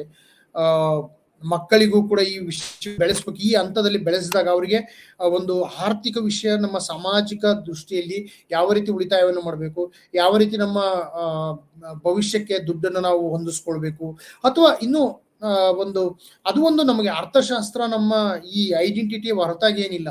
ಯಾಕೆಂದ್ರೆ ಒಬ್ಬ ವ್ಯಕ್ತಿ ಆರ್ಥಿಕ ಸ್ಥಿತಿಯು ಕೂಡ ಅವನ ಐಡೆಂಟಿಟಿ ಮೇಲೆ ಪ್ರಭಾವ ಬೀರ್ತಕ್ಕಂಥದ್ದು ಅಂತ ಹೇಳಿ. ಅವನ ಒಂದು, ಈಗ ನಾವು EWS ಕ್ಯಾರೆಕ್ಟರಿಸ್ಟಿಕ್ಸ್ ಅಂತ ಹೇಳ್ತೀವಿ, ಎಕಾನಮಿಕಲಿ ವೀಕರ್ ಸೆಕ್ಷನ್ ಅಂತ ಕರಿತೀವಿ. ಯಾಕೆ ಅಂತ ಹೇಳಿದಾಗ ಅಲ್ಲಿ ಕೆಲವೊಂದು ಸತಿ ಡೆಪ್ರಿವೇಷನ್ಸ್ ಹೋಗಿರೋ ಚಾನ್ಸಸ್ ಇರುತ್ತೆ, ಅಥವಾ ಆರ್ಥಿಕತೆಯು ಕೂಡ ನಮ್ಮ ಮೇಲೆ ಪ್ರಭಾವವನ್ನು ಬೀರಿರುತ್ತೆ ಅಂತ ಹೇಳಿ ನಾವು ಹೇಳ್ಬೋದು. ಸೊ ಹಾಗೆ ನಾವು ಮುಂದೆ ಹೋಗೋಣ. ಅದೇ ರೀತಿ ಕೆಲಸದ ನೀತಿ ನಿಯಮಗಳು ಅಂತೇಳಿ, ಈಗ ಪ್ರತಿಯೊಬ್ಬ ವ್ಯಕ್ತಿಯು ತನ್ನ ಕಾರ್ಯಕ್ಷೇತ್ರ ವಿಸ್ತರಿಸಿದಂತೆ ಅನೇಕ ರೀತಿಯ ನಿಯಮಾವಳಿಗಳು ಅನ್ವಯವಾಗುವುದರಿಂದ ಅವುಗಳು ಕೂಡ ವ್ಯಕ್ತಿಯ ಗುರುತಿಸುವಿಕೆಯಲ್ಲಿ ಪ್ರಭಾವ ಬೀರುತ್ತವೆ. ಸೊ ವ್ಯಕ್ತಿ ಬೆಳೆದಂತೆ ಈಗ ಉದಾಹರಣೆಗೆ ಒಬ್ಬ ವ್ಯಕ್ತಿಯನ್ನು ನಾವು ತಗೊಳ್ಳೋಣ. ಒಬ್ಬ ವ್ಯಕ್ತಿಗೆ ಜಾಬ್ ಸಿಕ್ಕಾಗ, ಒಂದು ಸರ್ಕಾರಿ ಕೆಲಸ ಸಿಕ್ತು ಅಂತ ಇಟ್ಕೊಳ್ಳಿ, ಅವರು ಒಂದು ಕ್ಲರ್ಕ್ ಜಾಬ್ ಸಿಕ್ಕಿದೆ ಅಂತ ಇಟ್ಕೊಳ್ಳೋಣ. ಆ ಕ್ಲರ್ಕ್ ಜಾಬ್ ಸಿಕ್ಕಾಗ ಅಲ್ಲಿ ಆ ವ್ಯಕ್ತಿಗೆ ಕೆಲವು ಜವಾಬ್ದಾರಿಗಳನ್ನ ಅವರು ಕೊಡ್ತಾರೆ, ಕೆಲವು ಕೆಲಸ ಕಾರ್ಯಗಳನ್ನ ಅವರು ಕೊಡ್ತಾರೆ. ಆ ಜವಾಬ್ದಾರಿ ಮತ್ತು ಕೆಲಸ ಕಾರ್ಯಗಳನ್ನ ನಾವು ನಿಯುಕ್ತಿಗೊಳಿಸ್ಬೇಕಾಗುತ್ತೆ. ಆ ಜವಾಬ್ದಾರಿ ಮತ್ತು ಕೆಲಸ ಕಾರ್ಯಗಳನ್ನ ನಾವು ಅನುಸರಿಸಬೇಕಾಗುತ್ತೆ. ಆ ಅನುಸರಿಸುವಾಗ ಕೆಲವು ಕೋಡ್ ಆಫ್ ಕಂಡಕ್ಟ್ ಅಂತ ಏನ್ ಕರಿತೀವಿ, ನಿಯಮಾವಳಿಗಳು ಅಂತ ಇರುತ್ತೆ. ಆ ನಿಯಮಾವಳಿಗಳ ಬಗ್ಗೆನೂ ಕೂಡ ನಾವು ಅರ್ಥ ಮಾಡ್ಕೊಳ್ಬೇಕು. ಅಂದ್ರೆ ಯಾವ ರೀತಿ ನಮಗೆ ಒಂದು ಎಂಪ್ಲಾಯೀಸ್ ಆಗಿ ನನಗೆ ಕೆಲವೊಂದು ನೀತಿ ನಿಯಮಗಳು ನಾವು ಅನುಸರಿಸಬೇಕಾಗುತ್ತೆ. ಆ ಸಂಸ್ಥೆಗೆ ಅನುಗುಣವಾಗಿ ನಾವು ಕೆಲವೊಂದು ನೀತಿ ನಿಯಮಗಳನ್ನು ಅನುಸರಿಸಬೇಕಾಗುತ್ತೆ. ಬೇರೆ ಬೇರೆ ವಿಷಯಕ್ಕೆ ಸಂಬಂಧಪಟ್ಟ ಹಾಗೆ ನೀತಿ ನಿಯಮಗಳನ್ನು ನಾವು ಅನುಸರಿಸಬೇಕಾಗುತ್ತೆ. ಸೊ ಹಾಗೆ ನೋಡಿದಾಗ ಈ ರೀತಿಯ ಒಂದು ವಿಷಯಗಳು ನಮಗೆ ಬಹಳ ಮುಖ್ಯವಾದಂತ ಪಾತ್ರವನ್ನು ವಹಿಸುತ್ತೆ ಅಂತ ಹೇಳಿ. ಈಗ ನೀವು ಈ ಕೆಲಸದ ನೀತಿ ನಿಯಮಗಳನ್ನ ನಾವು ಯಾಕೆ ಅರ್ಥ ಮಾಡ್ಕೊಳ್ಬೇಕು ಅಂದ್ರೆ ಅಲ್ಲಿ ನಮ್ಗೆ ಪ್ರೊಫೆಷನಲಿಸಂ ಬೆಳೆಯುತ್ತೆ. ನಾನು ಮೊದಲು ಸ್ಲೈಡ್ ಅಲ್ಲಿ ಹೇಳುವಾಗ, ಒಬ್ಬ ವ್ಯಕ್ತಿಯ ಗುರುತಿಸುವಿಕೆ, ಒಬ್ಬ ವ್ಯಕ್ತಿಯ ಐಡೆಂಟಿಟಿ ಬೆಳೆಯೋದು ಹೇಗೆ ಅಂತ ಹೇಳಿದಾಗ, ಅವನು ತನ್ನ ಪ್ರೊಫೆಷನಲ್ ಕೆಲಸ ಮಾಡುವಾಗ ಅವನು ಕೆಲವು ಕೋಡ್ ಆಫ್ ಕಂಡಕ್ಟ್ ಗಳಿಗೆ ನಿಯಮಬದ್ಧನಾಗಿರ್ತಾನೆ. ಸರಿಯಾದ ಸಮಯಕ್ಕೆ ಬರಬೇಕು, ಸರಿಯಾದ ರೀತಿಯಲ್ಲಿ ಅಟೆಂಡೆನ್ಸ್ ಆಗ್ತಕ್ಕಂಥದ್ದು, ಮತ್ತೆ ಮೇಲಧಿಕಾರಿಗಳು ಹೇಳಿರ್ತಕ್ಕಂಥ ಕೆಲಸವನ್ನ ಚಾಚು ತಪ್ಪದೆ ಮಾಡಬೇಕಾಗುತ್ತೆ. ಆ ನಿಯಮಕ್ಕೆ ಬದ್ಧರಾಗಿ ಇಲ್ಲದೆ ಹೋದಲ್ಲಿ ನಾವು ಕೆಲವೊಂದು ನಿಯಮಗಳು, ಶಿಸ್ತುಬದ್ಧ ನಿಯಮಗಳು ಇರುತ್ತೆ, ಕೆಲವೊಂದು ಶಿಸ್ತಿಗೆ ನಾವು ಒಳಪಡತಕ್ಕಂಥ ಸಾಧ್ಯತೆ ಇರುತ್ತೆ. ಹಾಗಾಗಿ ನಾವು ಕೆಲವೊಂದು ಕೋಡ್ ಆಫ್ ಕಂಡಕ್ಟ್ ಅನ್ನ ಅತಿಯಾಗಿ ಇಲ್ಲದ್ರೂ ಕೂಡ ಕೆಲವೊಂದು ಮಿನಿಮಮ್ ಒಂದು ಅಟ್ಲೀಸ್ಟ್ 10 to 15 ನಿಯಮಗಳು ನಮಗೆ ಪ್ರತಿಯೊಬ್ಬರಿಗೆ ಅನ್ವಯವಾಗುತ್ತೆ. ಯಾವುದೇ ಕೆಲಸದಲ್ಲಿ ಯಾವುದೇ ಕ್ಷೇತ್ರದಲ್ಲಿ ಇರ್ಬೋದು, ಒಂದು ಬೇಸಿಕ್ ನಮಗೆ ನೀತಿ ನಿಯಮಗಳು ಬೆಳೀತಾ ಹೋಗ್ತಕ್ಕಂಥದ್ದು ಅಂತೇಳಿ.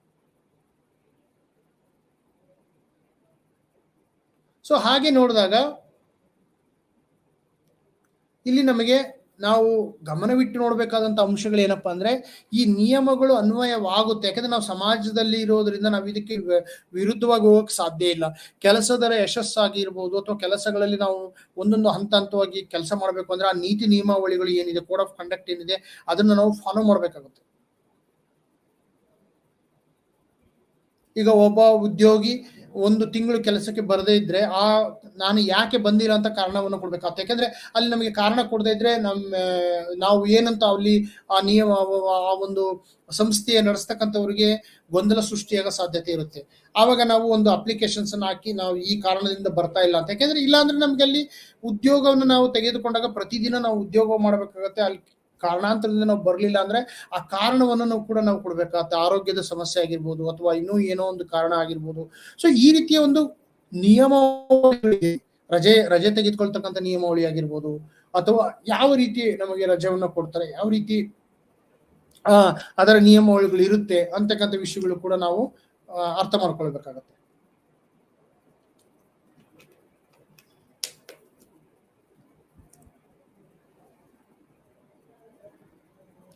ಸೊ ಹಾಗಾಗಿ ಈ ನಿಯಮಾವಳಿಗಳು ಆಗುವುದರಿಂದ ಅಂದ್ರೆ ಅರ್ಥ ಏನಾಗುತ್ತೆ ಅಂದ್ರೆ, ಈ ನಿಯಮಕ್ಕೆ ನಾವು ಹೊಂದಿಕೊಂಡು ಬೆಳಿಬೇಕಾಗತ್ತೆ. ಸಮಾಜದ ನಿಯಮಗಳು ಅಂತ ಬರುತ್ತೆ, ಇಲ್ಲಿ ಸೋಷಿಯಲ್ ರೂಲ್ಸ್ ಅಂತ ಅರ್ಥ ಮಾಡ್ಕೊಳ್ಬೇಕು. ಈ ನಿಯಮಗಳನ್ನ ನಾವು ಕೆಲವೊಂದು ಸತಿ ನಮಗೆ ನಮಗೆ ಸರಿ ಎಂದು ಕಂಡು ಬರೆದಿದ್ರು ಕೂಡ ನಾವು ಈ ಒಂದು ನಿಯಮಗಳನ್ನು ಅರ್ಥ ಮಾಡ್ಕೊಳ್ಬೇಕಾಗತ್ತೆ. ಸೊ ಹಾಗೆ ಈ ಒಂದು ವಿಷಯವನ್ನು ನಾವು ಡಿಸ್ಕಷನ್ ಮಾಡ್ತಾ ಇದ್ದೀವಿ, ಈ ವಿಚಾರಗಳನ್ನು ಡಿಸ್ಕಷನ್ ಮಾಡ್ತಾ ಇದ್ದೀವಿ. ತುಂಬಾ ವಿಷಯಗಳನ್ನ ನಾವು ಅರ್ಥ ಮಾಡ್ಕೊಂಡಾಗ ಇದರಲ್ಲೂ ಕೂಡ ಈ ಪ್ರಭಾವ ಬೀರ್ತಕ್ಕಂಥ ಕೋಡ್ ಆಫ್ ಕಂಡಕ್ಟ್ ಅನ್ನು ನಾವು ಅರ್ಥ ಮಾಡ್ಕೊಂಡಾಗ ಅಲ್ಲಿ ನಮಗೆ ಐಡೆಂಟಿಟಿ ಹೇಗೆ ವಿಕಾಸ ಆಗುತ್ತೆ ಅಂತಕ್ಕಂಥದ್ದು ಕೂಡ ನಮಗೆ ಅರ್ಥ ಆಗುತ್ತೆ. ಈಗ ಒಬ್ಬ ಉದ್ಯೋಗಿ, ನಾನು ಮೊದಲೇ ಹೇಳಿದಾಗೆ, ಕೆಲವೊಂದು ಸಂದರ್ಭಗಳಲ್ಲಿ ಆ ಸಂಸ್ಥೆಯು ಹಾಕುವ ಕೆಲವು ನಿಯಮಗಳು ಆ ವ್ಯಕ್ತಿಗೆ ತೊಡಕನ್ನು ಉಂಟು ಮಾಡೋ ಸಾಧ್ಯತೆಗಳು ಇರುತ್ತೆ. ಪೂರಕವಾಗಿ ನಾನು ಮೊದಲೇ ಹೇಳಿದ್ದೀನಿ, ಕೆಲವೊಂದು ಎನ್ವೈರನ್ಮೆಂಟ್ ಪೂರಕವಾಗಿರ್ಬೋದು, ಕೆಲವೊಂದು ನಿಯಮಗಳು ನಮಗೆ ಮಾರಕವಾಗಿರೋ ಸಾಧ್ಯತೆಯೂ ಕೂಡ ಇದೆ. ಸೊ ಹಾಗಾಗಿ ನೋಡಿದಾಗ ಇಲ್ಲಿ ಬೇರೆ ಬೇರೆ ರೀತಿಯ ಒಂದು ವಿಷಯಗಳನ್ನ ನಾವು ಅರ್ಥ ಮಾಡ್ಕೊಂಡ್ವಿ. ಸೊ ಹಾಗೆ ನೋಡಿ ನಾವು ಮುಂದಕ್ಕೆ ಹೋಗೋಣ. ಇವಾಗ ಯಾವ ಕೆಲವು ವಿಷಯಗಳಿದಾವೆ ಅಂತಕ್ಕಂಥದ್ದು, ಅಂದ್ರೆ ಈ ಒಂದು ಎಜುಕೇಶನ್ ಮತ್ತು ಪಿಯರ್ ಗ್ರೂಪ್ ಅಲ್ಲಿ ಮತ್ತೆ ಯಾವ್ಯಾವ ಅಂಶಗಳು ಪ್ರಭಾವವನ್ನ ಬೀರ್ತವೆ ಅಂತೇಳಿ. ಸೊ ಮೊದಲು ನಾವು ನೀತಿ ನಿಯಮಗಳ ಬಗ್ಗೆನೂ ಕೂಡ ಮಾತಾಡಿದ್ವಿ. ಈಗ ನಾವು ಮಾತಾಡೋಣ ವೈವಿಧ್ಯತೆ ಬಗ್ಗೆ. ಸೊ ವೈವಿಧ್ಯತೆ ಅಂತಕ್ಕಂಥದ್ದು ಏನು? ವೈವಿಧ್ಯತೆಯು ಕೂಡ ವ್ಯಕ್ತಿಯ ಸಾಮಾಜಿಕ ಗುರುತಿಸುವಿಕೆಯಲ್ಲಿ ಮಹತ್ವದ ಪಾತ್ರವನ್ನು ವಹಿಸುತ್ತೆ. ಯಾಕೆಂದ್ರೆ ವ್ಯಕ್ತಿ ಒಂದು ವಾತಾವರಣದಲ್ಲಿ ಇದ್ದಾನೆ ಅಂದ್ರೆ, ಒಂದು ಸ್ಥಳದಲ್ಲಿ ಇದ್ದಾನೆ ಅಂದ್ರೆ ಅಲ್ಲಿ ಬೇರೆ ಬೇರೆ ರೀತಿಯ ವೈವಿಧ್ಯತೆಯ ಪಾತ್ರಗಳು ಕೂಡ ಬರುತ್ತೆ. ಆ ವೈವಿಧ್ಯತೆಯ ಪಾತ್ರವನ್ನು ನಾವು ಅರ್ಥ ಮಾಡ್ಕೊಳ್ಬೇಕಾಗತ್ತೆ. ವೈವಿಧ್ಯತೆ ಏನು ವಿಷಯಗಳನ್ನು ತಿಳಿಸುತ್ತೆ, ಆ ವೈವಿಧ್ಯತೆಯ ಮೇಲೆ ಏನೆಲ್ಲ ಪ್ರಭಾವ ಬೀರುತ್ತೆ ಅಂತ. ನಾನು ಮೊದಲೇ ಹೇಳಿದಾಗೆ ಸಾಕಷ್ಟು ವಿಷಯಗಳು ನಮ್ಮ ವಿಷಯಗಳ ಅಂದ್ರೆ ಕಲ್ಚರಲ್ ಆಸ್ಪೆಕ್ಟ್ ಅಲ್ಲಿ ಪ್ರಭಾವವನ್ನು ಬೀರ್ತಕ್ಕಂಥದ್ದು. ಮದುವೆ ಆಗಿರ್ಬೋದು, ಕುಟುಂಬದ ಒಂದು ರಚನೆ ಆಗಿರ್ಬೋದು, ಅಥವಾ ಅಲ್ಲಿನ ಆಚರಣೆಗಳಾಗಿರ್ಬೋದು, ಧಾರ್ಮಿಕ ಆಚರಣೆ ಆಗಿರ್ಬೋದು, ಸಾಮಾಜಿಕ ಆಚರಣೆ ಆಗಿರ್ಬೋದು, ಬೇರೆ ಎಲ್ಲ ವಿಷಯಗಳು ನಮ್ಮ ಮೇಲೆ ಪ್ರಭಾವವನ್ನು ಬೀರ್ತಕ್ಕಂಥದ್ದು ಅಂತ ಹೇಳಿ. ಸೊ ಹಾಗೆ ನೋಡಿದಾಗ ಈ ವೈವಿಧ್ಯತೆ ಅಂತಕ್ಕಂಥದ್ದು ಒಂದು ಸಾಮಾಜಿಕ ಸ್ತರದಲ್ಲಿ, ಸಾಮಾಜಿಕ ವಾತಾವರಣದಲ್ಲೇ ಇದೆ ವೈವಿಧ್ಯತೆ ಅಂತಕ್ಕಂಥದ್ದು, ಬೇರೆ ಎಲ್ಲೂ ಇಲ್ಲ. ನಮಗೆ ಈ ವೈವಿಧ್ಯತೆಯನ್ನ ನಾವು ಅರ್ಥ ಮಾಡ್ಕೊಳ್ಬೇಕಾಗ್ತದೆ.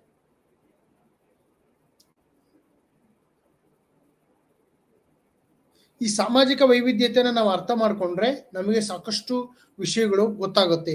ಅಂದ್ರೆ ನಮ್ಮ ವೈವಿಧ್ಯತೆ ಅಂತಕ್ಕಂಥದ್ದು ಸಮಾಜದ ಒಂದು ಚಿತ್ರಣ. ಕೆಲವೊಂದು ಸಂದರ್ಭಗಳಲ್ಲಿ ನಾವು ಈಗ ಉದಾಹರಣೆಗೆ ನಾವು ಹೇಳ್ಬೇಕಂದ್ರೆ, ಈಗ ನಾವು ದಕ್ಷಿಣ ಭಾರತದಿಂದ ಉತ್ತರ ಭಾರತಕ್ಕೆ ಹೋಗುವಾಗ ಅಲ್ಲಿ ವೈವಿಧ್ಯತೆ ಕಂಡು ಬರುತ್ತೆ. ಸಾಂಸ್ಕೃತಿಕ ಬದಲಾವಣೆ ಜೊತೆಗೆ ವೈವಿಧ್ಯತೆ ಕಂಡು ಬರ್ತಕ್ಕಂಥದ್ದು.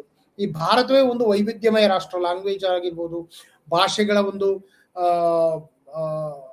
ಉಪಯೋಗಿಸುವಿಕೆ ಆಗಿರ್ಬೋದು, ಬೇರೆ ಬೇರೆ ವಿವಿಧ ರೀತಿಯ ಭಾಷೆಗಳನ್ನ ಕಾಣ್ತೀವಿ, ವಿವಿಧ ರೀತಿಯ ವೇಷಭೂಷಣಗಳನ್ನು ನಾವು ಕಾಣ್ತೀವಿ, ವಿವಿಧ ರೀತಿಯ ಒಂದು ಕಸ್ಟಮ್ಸ್ ಅನ್ನು ನಾವು ಕಾಣ್ತೀವಿ.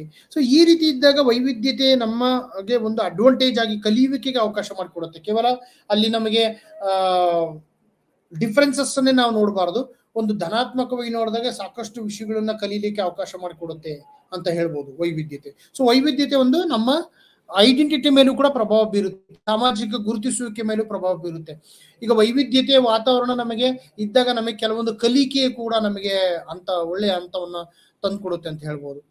ಶಿಕ್ಷಣ ಕ್ಷೇತ್ರ ಮತ್ತು ಕಲಿಕೆಯಲ್ಲಿ, ಈಗ ಶಿಕ್ಷಣ ಮತ್ತು ಕಲಿಕೆಯೂ ಕೂಡ ವ್ಯಕ್ತಿಯಲ್ಲಿ ಸಾಮಾಜಿಕ ಗುರುತಿಸುವ ಮಹತ್ವ ಪಾತ್ರವನ್ನು ವಹಿಸ್ತದೆ. ನಾನು ಮೊದಲೇ ಹೇಳಿದಾಗೆ ಯಾವ ವಿಶ್ವವಿದ್ಯಾಲಯಗಳಲ್ಲಿ ಕಾರ್ಯಾಗಾರ ನಡೀತಕ್ಕಂಥದ್ದು, ಮತ್ತೆ ಒಂದು ವರ್ಕ್ಶಾಪ್ಸ್ ನಡೀತಕ್ಕಂಥದ್ದು, ಬೇರೆ ಬೇರೆ ರೀತಿಯ ಈ ರೀತಿಯ ಪೂರಕವಾದಂತಹ ಒಂದು ವಾತಾವರಣವನ್ನ ಸೃಷ್ಟಿಸ್ತಕ್ಕಂಥದ್ದು ಕಲಿಕೆಯಲ್ಲಿ ಮತ್ತು ಬೇರೆ ಬೇರೆ ಹಂತದಲ್ಲಿ ಈ ರೀತಿಯ ವಾತಾವರಣವನ್ನು ನಾವು ಸೃಷ್ಟಿಸ್ಕೊಳ್ತೀವಿ ಅಂತ. ಆ ಕಾರ್ಯಾಗಾರ ನಮಗೆ ಕಲಿಕೆಗೆ ಅವಕಾಶ ಮಾಡಿಕೊಡುತ್ತೆ. ಅಲ್ಲಿ ಶಿಕ್ಷಣ ಕ್ಷೇತ್ರ ಅಥವಾ ವಿಶ್ವವಿದ್ಯಾಲಯ ಒಂದು ಕಲಿಕೆಯ ವಾತಾವರಣ, ಒಂದು ಕಲಿಕೆಯ ಒಂದು